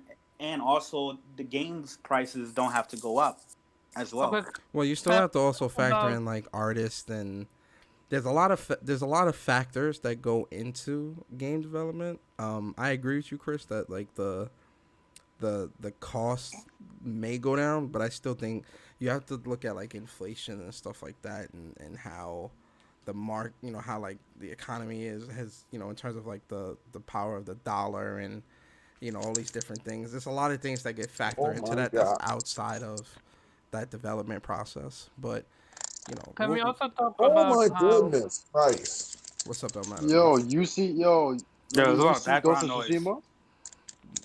Hold on. Kaba was trying to say something. Go ahead, Kaba. Can we also talk about how uh, not all AAA games are equal? Like some are broken, launch Wait. broken, Mm. and other are just simply perfection. So if you're going to raise the price $80, and they can also still screw you over, have $80 to be the price tag for a game, and despite that they add microtransaction and loot boxes, and also the game comes broken. Mm. AKA, for example, Anthem or Crackdown. I'm just Yeah, giving an example. that's I true. mean, That but is if a a good game, point. go ahead, Chris. No, I said that is a good point because they can go up to like $80, right? And there's games that will be worth it, right? Like a lot of Sony first parties, a lot of Nintendo first parties. It'll be worth paying that amount of money. But then there's other games that are just like they're not going to be worth paying that amount of money. You know what I mean? Like he said, like a Fallout 76 or an Anthem or a bunch of other games I can think of as well. Hmm. Well, I think you also have to factor in if a game releases broken and you're paying $60, that's Yeah, I'm that's also just I'm bullshit just as too. mad. Exactly. Yeah, I'm just as mad. You I'm know, just I think we have to also hold developers to a certain standard, right? And this is why I hate when people say lower their expectations. I really don't lower my expectations because, lowering my expectations except for means that, Xbox. well, Xbox is a personal heater, so. Damn, this girl fine. Lowering your expectations, I feel like you're giving developers or companies a path to be Yeah. less than perfect, right? And again, you're working to get my dollars, right? So if you're working to get my dollars, work to get my dollars. If it's 60, 70, 80, I expect the game to come out in a playable state. If a game is released and broken, it can be $10, $20. That's a problem, right? But that also falls into, what is going on behind the scenes that these games are releasing in this state, right? I don't, we can play the blame game on developer, EA this developer that, whatever. I'm more so trying to get to the root cause of why this is happening, right?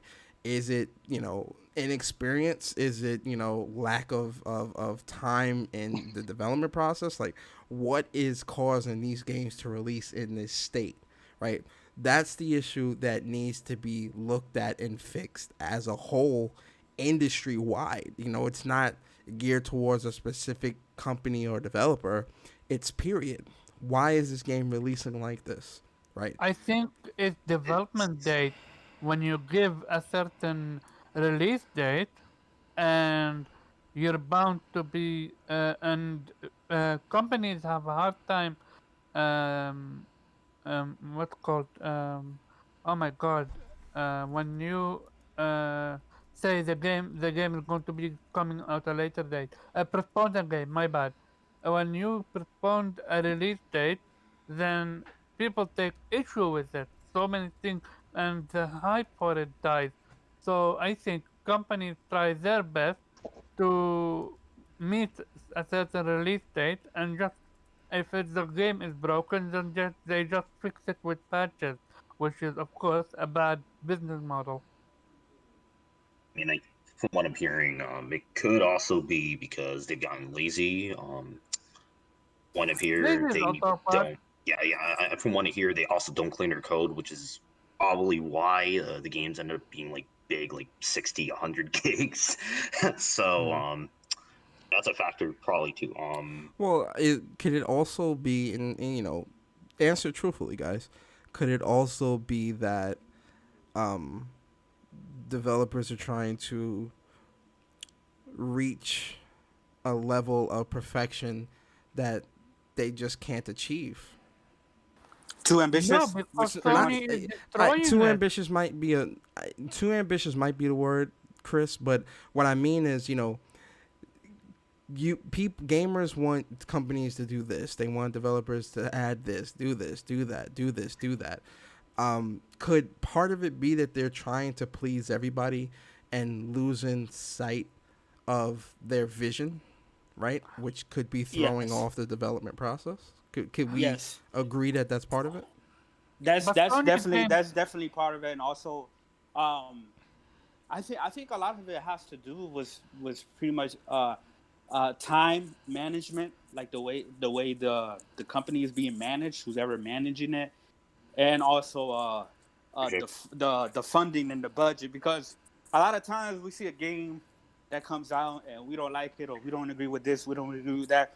We're too easy to toss off the oh, it's just the devs being lazy. But we don't know the full story. We don't know if the devs were being lazy, or if the management was just poor, or if they ran out of time and budget and their publisher was pressuring them, hey, you got to release this at this day. And then they don't really have a lot to work with at that time. So when it comes out how they didn't want to. And so therefore we think that it's just laziness or whatever. One example is Call of Duty. They have a time. They have to, a new Call of Duty has to release every single year in either October or November. So a lot of times, if they're only getting like 2 years development, or I think it might be 3 years, but even still, right? If they're getting like 2 years development, sometimes they might not have the time to clean up the code so they can decrease the file size. You know what I mean? Like what Dragon was but saying. Let but me when you're talking hold about on, games, Karaba. Let me get Dragon Sword's thoughts because he's been trying to talk for a minute. yeah, Dragon, no what's up, problem. man? Give us your thoughts, bro.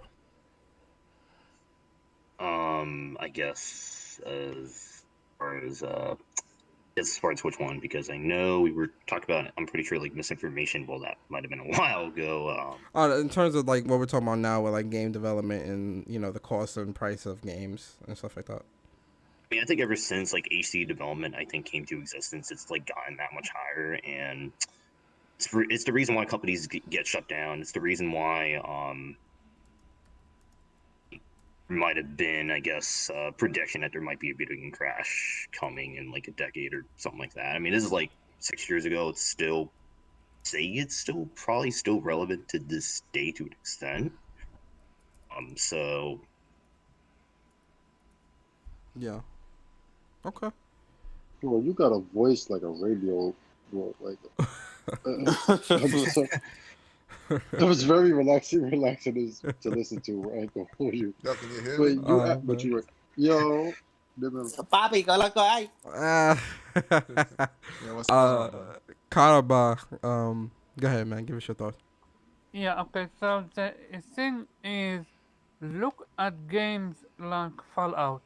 You have problems with the game mechanic wise, or rather bugs or glitches that don't even get fixed from generation to generation.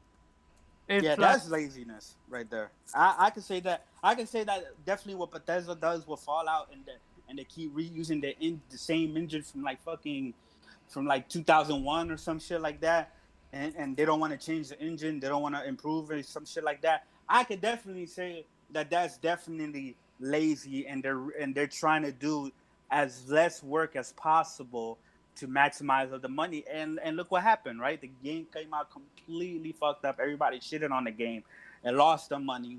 You know what I mean? So it's not gonna work out. Like if developers keep doing that, eventually it's gonna catch up to them, because they got away with it with a long time. They got away with it with Fallout 4.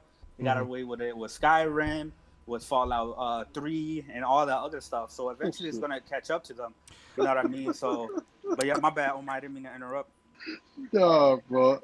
I was just laughing at what we was talking about really earlier about Mixer, bro. People made so much jokes about it. Oh See, yeah. in various discourse, people have no type of respect or chill for Microsoft, bro. Like, but yeah, sorry. One last question I want to pose to you guys, and then we're gonna wrap it up. If we are experiencing the same issues with game development next gen like we are this gen, can we truly say, because right now, a lot of people are like, oh, well, the consoles are too weak, the consoles is this, blah, blah, blah, whatever. If we're still experiencing the same issues next gen, where does the blame go? Does the blame still go to the power of the console or the developer? but Well, the console is both. super powerful. Oh, sorry. Nah, No, remember, no. no. Actually, no. I don't think you could blame anybody, because remember, there's many different kind of games, and games vary in size, and everybody have different visions for games. So I Yeah. don't think you could put the blame on developers, and I really don't think you could blame the blame on the console because remember, they still have to learn the consoles. Even after years after, companies put features into consoles and then lock them and unleash them in updates like Sony does with the HDR pass through for the PS4. That was in the PS4 from it launched, the base one, and they unlocked it for H2 HDR10. I think the software features and every tricks and everything, developers still have to learn.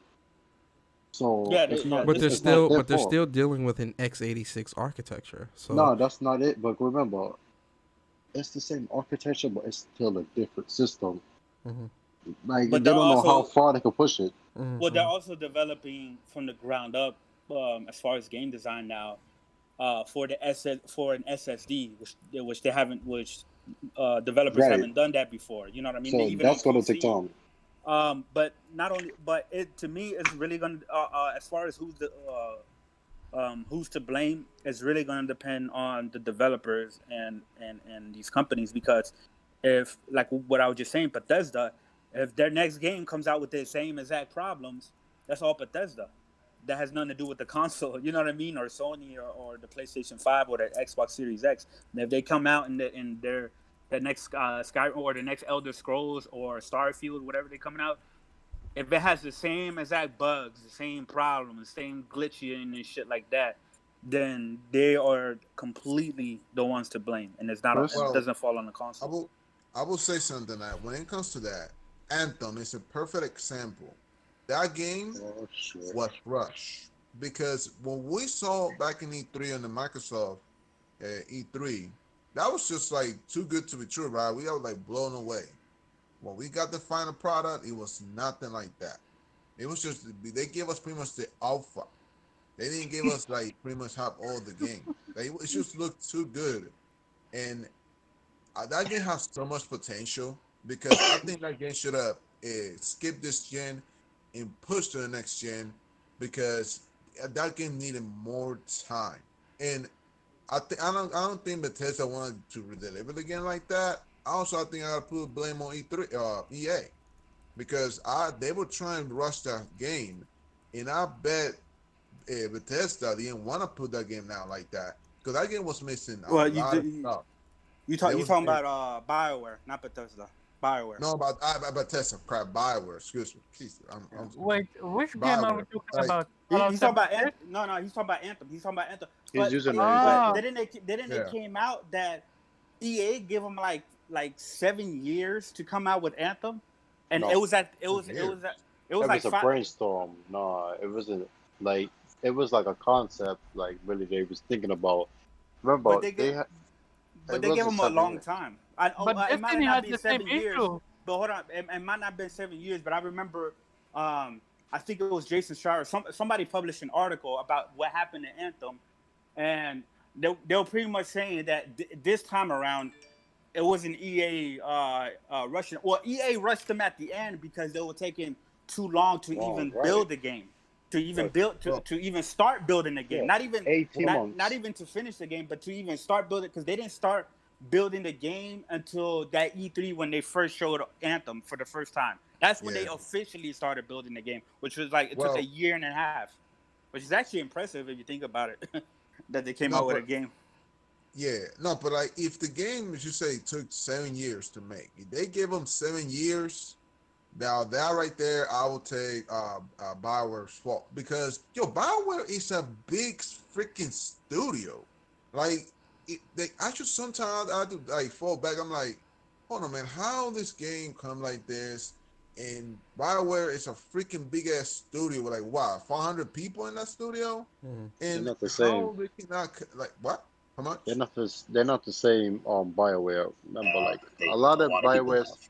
All right, a lot of Bioware staff came from Ubisoft Montreal. If y'all didn't know that, so most of their staff is like from there that works on old shit from last gen. So they're not the same Bioware. Just like Rare is not the same Rare, even though they have a shit ton of employees. Not everybody's plans get like listened to. They had 18 months to finish Anthem, and they did it. Rare But is then- actually a perfect example. Go ahead, El Man. Right. El Diablo. Yeah. Sorry. But hold No, on. hold Go on. ahead, Let you it. finish. Go ahead, Let Chris. Spartan finish. Let Spartan finish. I ain't mean to cut you off, bro. They were given 18 months to finish Anthem, and they did. Like Chris was saying, like 7 years was like the concept, the IP of it, the graphic design, like everything. They had 7 years basically of doing nothing, basically, Mm. from the time Anthem launched to what they did last. Their little B team who did Mass Effect, or everybody from BioWare worked on Mass Effect. Don't let that B team, A shit team. No, everybody worked on it. But think- Anthem is different because Anthem But- suffered from Content, internal issues. right? With like and that's their management and people quitting, and they scrapped And- the entire project and started yes, all over. and engine changes. Yes, Yeah, but it was- also that's keep a in lot of mind stuff. That's you why I'm have to saying it was remember- more to do with BioWare than EA at Yep, this time. and it was BioWare fault. But here's the thing, they was fucked regardless because they was launching a game, a $60 game, right? Keep in mind they was launching a game. Anthem had to do with mechs, right? Y'all forgot what else came out last year at the beginning of last year from EA? Mass Effect Andromeda. Apex No. Legends. There you go, Apex. right there. That's Apex. free to play. Remember when we was talking about gaming pre-shits? Mhm. No, free to play games took over, just like while PUBG failed to stay and overtake Fortnite, even though it sold like 8 million on Xbox. Apex Legends came out. That also suffered for a lack of content. You see, Apex Legends is on the roll right now. That But- was really what killed Anthem because they kept giving updates to Apex Legends as well. There was nothing to Like, give Anthem, didn't so they were screwed. Anthem was buggy. Anthem was laggy. Anthem had A lot of very problems. Had a content. lot of did. issues. And a lot of I was issues, really yeah. hyped for that game. And Anthem's Yeah. problem was that Me too. That It- that it- game, it just lacked, like, they were trying to be Destiny, but excuse me, I'm sorry, they were lacking so much content. So much content. Yeah, exactly. It was like- like that content was almost non-existent. Like I beat the game in And- like a day, and it was and the like code- nothing left to do. It was super Yeah. repetitive. It was and bad. also the coding, like every single thing that you needed to do, you had a load screen. You wanted to go back to the base, load screen. From your base, if you wanted to change a weapon or an ability of your Yeah. javelin, Yeah. there was a load screen. And then to get out of it was a load screen. And then to go Yeah. back and to then the the game mission was buggy, was a load very screen. very buggy. And then you couldn't even change. You couldn't change your weapons or And change your still- abilities while you were out in the free world roaming around. You had to go back Yeah. to the base. It's just so much shit that they completely rushed that game, and that's mainly BioWare's fault. Hopefully, Anthem 2.0, they come out with a bang because I'm hoping so because, like I said, I bought the game digitally full price, so I couldn't get a refund because I put like 30 or more hours into it. So of course I'm not gonna get a refund because of that because I just played through the campaign to get something out of it. The flying aspects was really fun. Even some of the combat was really fun, especially with the Interceptor. That was the one I was playing the most. The Interceptor, the real fast one, was Yeah. super fun. But like the enemies were just stupid and repetitive and glitchy and just a whole bunch of other shit. So I'm really rooting for them to have a big comeback. You know what I mean? Like Final Fantasy 14 type of comeback. yeah, that's the thing. Like, that think- game. Real Just one quick. question. Do you think Godfall is going to have the same intro, or you guys? I don't think so. have I think in Godfall. Godfall? I think no, because I think Yo, Chris Godfall hype. is gonna come out.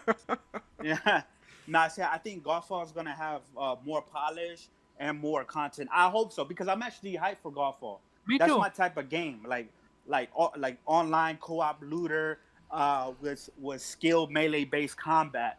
Like that's right up my alley. Action RPG type of melee combat or whatever. That's really up my alley. But You know what I worries thi- me about Godfall? And I'm Transaction? very excited about it as well. But what worries me is it comes out of nowhere. And what I mean What by do you that mean? is there was no hype, there was no build up for this. It's just it's coming. It's holiday. That's it. Like there was no tease this at another E3 or whatever. Like they teased it at the Game Awards, but I'm talking prior the to Game that. Awards. Oh, There wasn't really, it's a game that comes out of nowhere, and we still, even though they teased it at even though they teased it at I'm sorry, I'm losing my train of thought, at the Game Awards, right? From then to now, we're talking 6+ months, and we still haven't gotten a proper gameplay breakdown. We're still seeing these quick little 2-minute trailers, and we're not really seeing anything substantial. That's what worries me, right? Like, so for example, with Ghost of Tsushima and Last of Us 2, they showed these games off. You feel me? Like we've gotten like a substantial trailer. With Godfall, we really even with Destiny, when Destiny was like coming out and they showed gameplay, they had betas and all this other stuff. With Godfall, this is supposed to come out holiday 2020. We still haven't gotten a substantial gameplay reveal to go off of. We've gotten snippets, but not like, oh, let's do a mission and fight a boss type gameplay. Like we haven't gotten that yet. And That's true. so But that's we what still kind got of time. worries me. Yeah, we got time, but I feel like right now is the especially with the PS5 event and they revealed the console and stuff like that. I'm still waiting for like that substantial gameplay so that so that we can really see. And again, that's just me. That's just how I feel about it. I'm still excited for the game and picking it up, but it just I want to see more just so that Godfall? yeah. It feels like an Xbox strategy. How they don't show their games with gameplay. How they don't show almost anything from the game outside from them when it's released. Same way they did with games with Gears of War, and same way with they doing now with Halo Infinite. Interesting. I Yeah, but think we're gonna have to see. I mean, they still got time. If it comes to like damn near the end and we still haven't seen a lot, then yeah, I will be more with Persona and worry more. worried. Um, as far as like what Omar was saying with the Gears and Halo, that's one of the reasons why I'm worried for Halo. Luckily, Gears, from what I heard, and even from the receptions and the reviews or whatever, Gears 5 turned out to be a good game. You know what I Yo, mean? Arsenic funny, man. Hold on. It was. Yeah, this man Arsenic said they just teased the boss fight with the last update. Sounds like we're relapsing to how you felt about Sony not showing the PS5 again. Yo, Arsenic, get out of here, bro. I mean, no, they did show us something, but I don't know. Like, I kind of want to see. I want to see more. Maybe because I'm so hyped for the game that I don't want to be disappointed. Because a lot of times when people try to follow the Destiny model with these looter shooters, looter slashers, they end up being ass. You feel me? Like Destiny is dope as hell. We also got another example of Yeah. that now. Remember that game, Disintegration? Yeah, disintegration. That's what I'm saying. Like, There you these go, right there. looter shooters, this is a looter slasher. The game looks great. The combat looks great. The world looks great. But anytime games try to follow behind this Destiny model, and Destiny really, in my opinion, has done it the best in my opinion. I mean, they messed up along the way, but they, pound for pound, fundamentally, they do it the best. I haven't played another game that has done it just as good, if not better. So I worry when games try to follow Did you these play The looter Division? slasher. Say it again. Did you play The Division? Yeah, but the that's thing what I was about gonna say. Division is the Division 1. I like that shit way better than Destiny, in my opinion. Yeah, me too. Division is great. Don't get it wrong, but I think The first the or second problem with game. the Division 1 and 2 is The great, but first one. the problem with Division is it gets boring. Like, even it gets very boring very quickly. In my opinion, I got bored pretty Bro. quick. I will say that between the Division and Destiny, one thing about it too, like the Division content wise, I think that game will give you more. Its story, I think Destiny will be better. Because I'm gonna lie, like the last expansion, they were hyping it up. They even put the game to be $3. I'll play it. I played the campaign. And I'll say that it was not great story, like I said, an expansion. But Destiny, I will give them credit when it comes to like an expansion, like the story. Some were not that great, but most of them they were like the raids and like the stories, and they will be better. But I think between the two, content wise, because that's one thing about Destiny 2 that really pissed me off. They were catering to the casuals. Like it was like pretty much Destiny 1.5. Like all these changes that they did, right, which they were good. That could be a patch. That could be a big patch for like to make things more easier and everything like in the same planet, right? Everything that could be a patch. So, but I hope like they fixed a lot of stuff. Like they brought a lot of more content. Like one thing about Destiny 1, there were more content to do. I remember I used to do the quests for those legendary weapons and stuff, right? When with Destiny 2, you didn't have that much like that on when it first dropped. But the game is getting better. Like I'll be wanting to go back to Destiny. I ain't gonna lie. I love Destiny. I'll always have a soft spot in my heart for Destiny, even though they messed up like, Destiny 2 so bad. Bro. Yeah, like I'll tell you. I remember I fucking beat the first raid on the Destiny when the ball of glass. Like that shit was fucking fire, yo. I remember that. Like that shit was one of the best moments I played with a group and have fun and like I like the game. I want to go back to it. Like I mean, in the future I will go back to it and start from zero if I have to. Hey, it is what it is. But I like the game, man. It's just I hope they next time whatever they do in Destiny 3 or if they want to keep, I hope they think about the hardcore that hey, we're not just going to think about the casuals. Like just make everything so easy and just we gotta spend it more. We gotta bring more content. Like we gotta be like on top of our game. That's what I want them to do. Whatever they're gonna do next for the franchise. Yeah, a lot of people like Destiny, but to be honest, the same problem that you said you had with the Division persona is the same problem that I had was Destiny 2, because I tried Destiny 2 and I gave it a chance 3 times, and to me it's just I don't know if I gotta get way further in or get to the end game, but like me playing through the story. No, you can't do that. With Destiny, it's not the story; it's the end game and the it's the end exotic missions and the PvP that's the and same stuff thing. like that.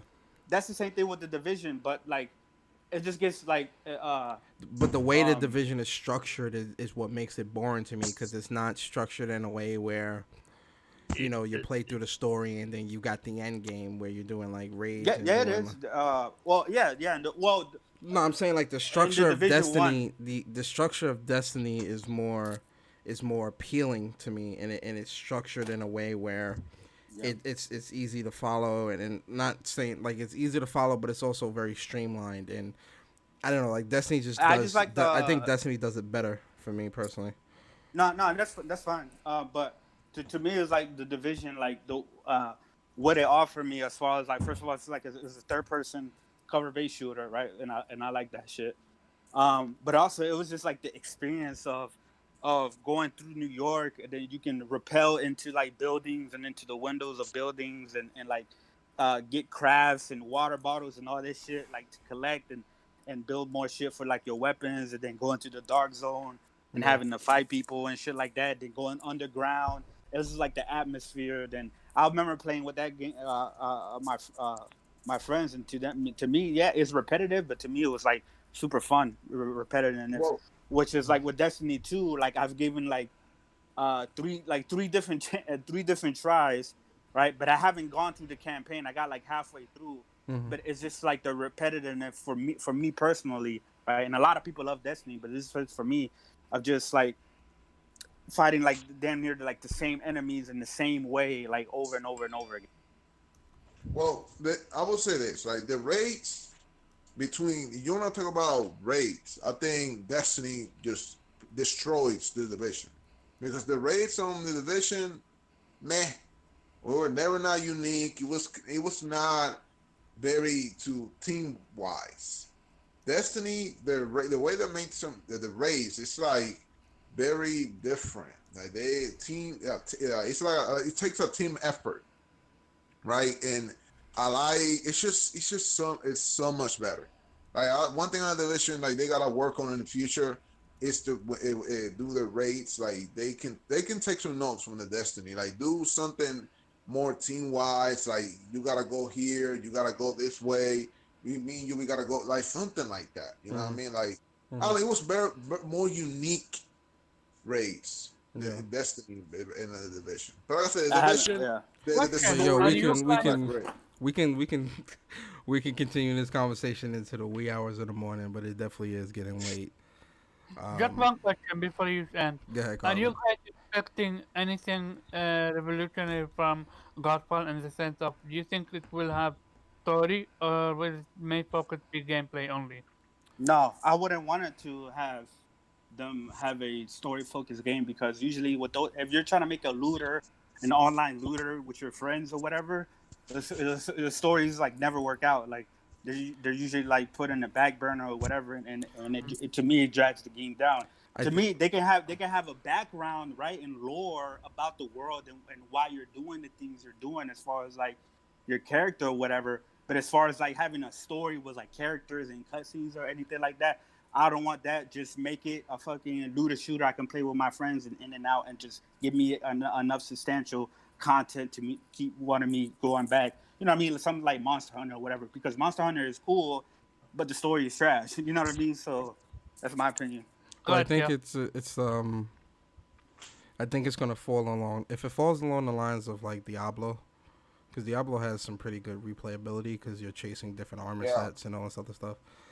If it falls in the lines of that, I'm very happy. If it falls in the line of Destiny, I'm very happy. But if the content or the replayability is not there, I'm gonna be very disappointed. That's my whole Yes. only thing about it. Yes. But yo, let's get into these outros, guys. It's getting late. I'm tired as fuck. Yo, starting with you, Karba. Go ahead and give your outro, bro. Okay, so first of all, thanks for having me. Sorry for shouting. I have bad hearing, so most of the time I don't hear my own voice. Mhm. Um, yeah, thanks for having me. This was a lot of fun. Shout out to the panel, shout out to the chat, and who knows? See you on the Last of Us 2 stream. Definitely. Yo, Chris, give us your outro, bro. Hey, yo, so thanks for having me on. Yeah, you can check me out tomorrow on Planet Xbox or whatever. At 8:30 or Thursday at the Salty's Gaming Podcast at 7. You can follow me on Twitter and go back playing this Last of Us, man. This shit is great. Yeah, that man Chris be making his rounds on these fuck.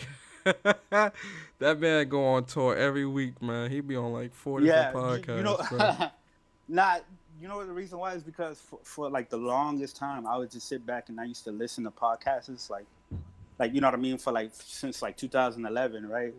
I didn't have podcasts back then, but you know like this community. Yeah. And I remember like a lot of times I would get frustrated because I would hear a lot of misinformation or maybe not necessarily misinformation, but somebody would say something and there'll be other information that's not being presented within these podcasts or whatever.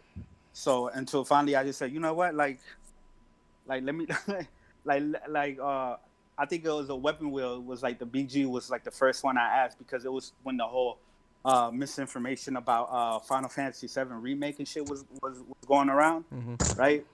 And it's just like everybody was just saying some bullshit about it, right? Except for like you or Jay Barry or whatever, because y'all wouldn't know.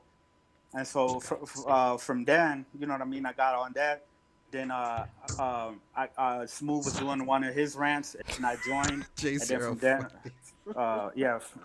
from then on, like it was just like I was like, you know what, like I'm just gonna get in what I can and try to offer, you know, some sort of information that a lot of people will overlook or whatever. Because you know how it is. Not you guys, but you know how it is. Yeah, no, I get it. With a lot of people like with misinformation and so that's you why I definitely want to gotta be make your own spoiler channel, cast. man. Start doing your own podcast and stuff like that, bro. You Yeah, should no, I definitely will. start doing that, I man. definitely will. I will. But yo, Dragon Sword, man, give a shout out, bro. This is Source 15. And out there haven't made video ever since. TBD as far as whether I'm coming back or not. Yes, yeah, real life stuff. Okay. Alright, cool. easy, I guess you could say. Thanks for having me. So, yeah. No doubt. Shout out to Dragon Sword, man, and El Matador. Go give a shout out, bro. Yo, what up, Persona? I came all late, but hey, it was nice to be here. Thank you for the invite. And I'm playing The Last of Us 2 as well. That game is fire, bro. Facts. Fire. Shout out to the Naughty Gods. Shout out to them, man. Shout out to all this BS they went through. They deliver a great product. But it won't be it will be top. It won't be top. Ghost of greatness. I ain't gonna Yo, lie, that from Ghost what of Tsushima yeah. looking too good, man. I ain't Yeah, gonna- from Yo, what you I saw saw that shit, today, bro? that It look gameplay, clean. man, I'm super hyped That, now. I mean, that Everybody listen, was water, dogging on that game. both games are in my game of the year for 2020. Yeah. Like, I'm gonna be honest. Like, but if I had to only choose one, I let me play Ghost, and then we'll revisit that conversation. Let me play Ghost. You know what I love? I But- love how Final Fantasy VII Remake have taken a back seat for both No, these oh, games. hold, all right, listen, What? Carba, hold No, on. that's still my game of the year. Final Fantasy VII Remake is most definitely up there with Game of the Year. Like, if I had to pick 3, Final Fantasy is definitely in that 3. And It's so still is being Last talked of Us about 2. today. Ghost of Tsushima, I'm going to say for right now, I got to play it first, but with everything I'm seeing, phenomenal. I mean, So, it is the yeah, swan man. song for the PS4, so yep. on the Yeah, limit. man, that water stance, bro. That shit. Damn, man, he was just like sniping the motherfucker, like, like, I'm You- like, yo, You see the part where it was like was moving when like he went water. when he went to the merchant and when she was finished making his thing, she was like, "Death from afar." I'm like, "What the fuck is yeah. that?" I'm like, "What are you talking Yo. about right now?" No, that yo, oh my god, that game looks so good. I just cannot wait. I need that game right now, man. Oh, I yeah. need it, but oh my god, more greatness coming, man. But Fact. hey, but again, PS4 is supposed to be dry, guys. Like PS4 is supposed to be dry. They're not bringing no games, and that's what some of these people I keep hearing on Twitter. It's ridiculous. But hey, everybody have a good night. Hit the like button, guys. Show support to my boy Persona. Y'all have a blessed night, man. Thank you, man. Big shout out to the panel, man. Also, shout out to Sick Humor TV. He was in here earlier as well. Make sure you guys check out Sick Humor TV and Jay Bari. The link to their channels are in the description. I appreciate everybody being here, man. Arsenic, EJJ0, Nick Hoob, Sinister, AI, Jamar, Buck Rogers, Pitch Black, Plus Ultra, Sick Humor, Vedger, Sam Ash. Who else was here? Social Join. Shout out to Social Joins. Appreciate you, bro. Who else was here? There's a couple of y'all. There's quite a y'all writing in the chat. Caution. I saw Caution was here, man. Appreciate you, bro. Razzie. Appreciate you, Razzie, for coming through, man. Rollo God. Appreciate you coming through, bro. And everybody else, the lurkers, anybody that was kind of just listening, not really typing. I know a lot of people come through and they listen and they like, and they just, they don't, they listen and they don't type, they kind of just like the, they just chill and listen. I appreciate you guys as well. I hope you guys enjoyed the show. If you did, definitely like, comment, subscribe. Also, follow me on Twitter. The link to my Twitter is in the description. Also, if you want to join a cool Discord, you can join my Discord. The link to my Discord is in the description as well. And yeah, guys, that's it, man. We done. And I appreciate you guys. Have a great night. Be safe.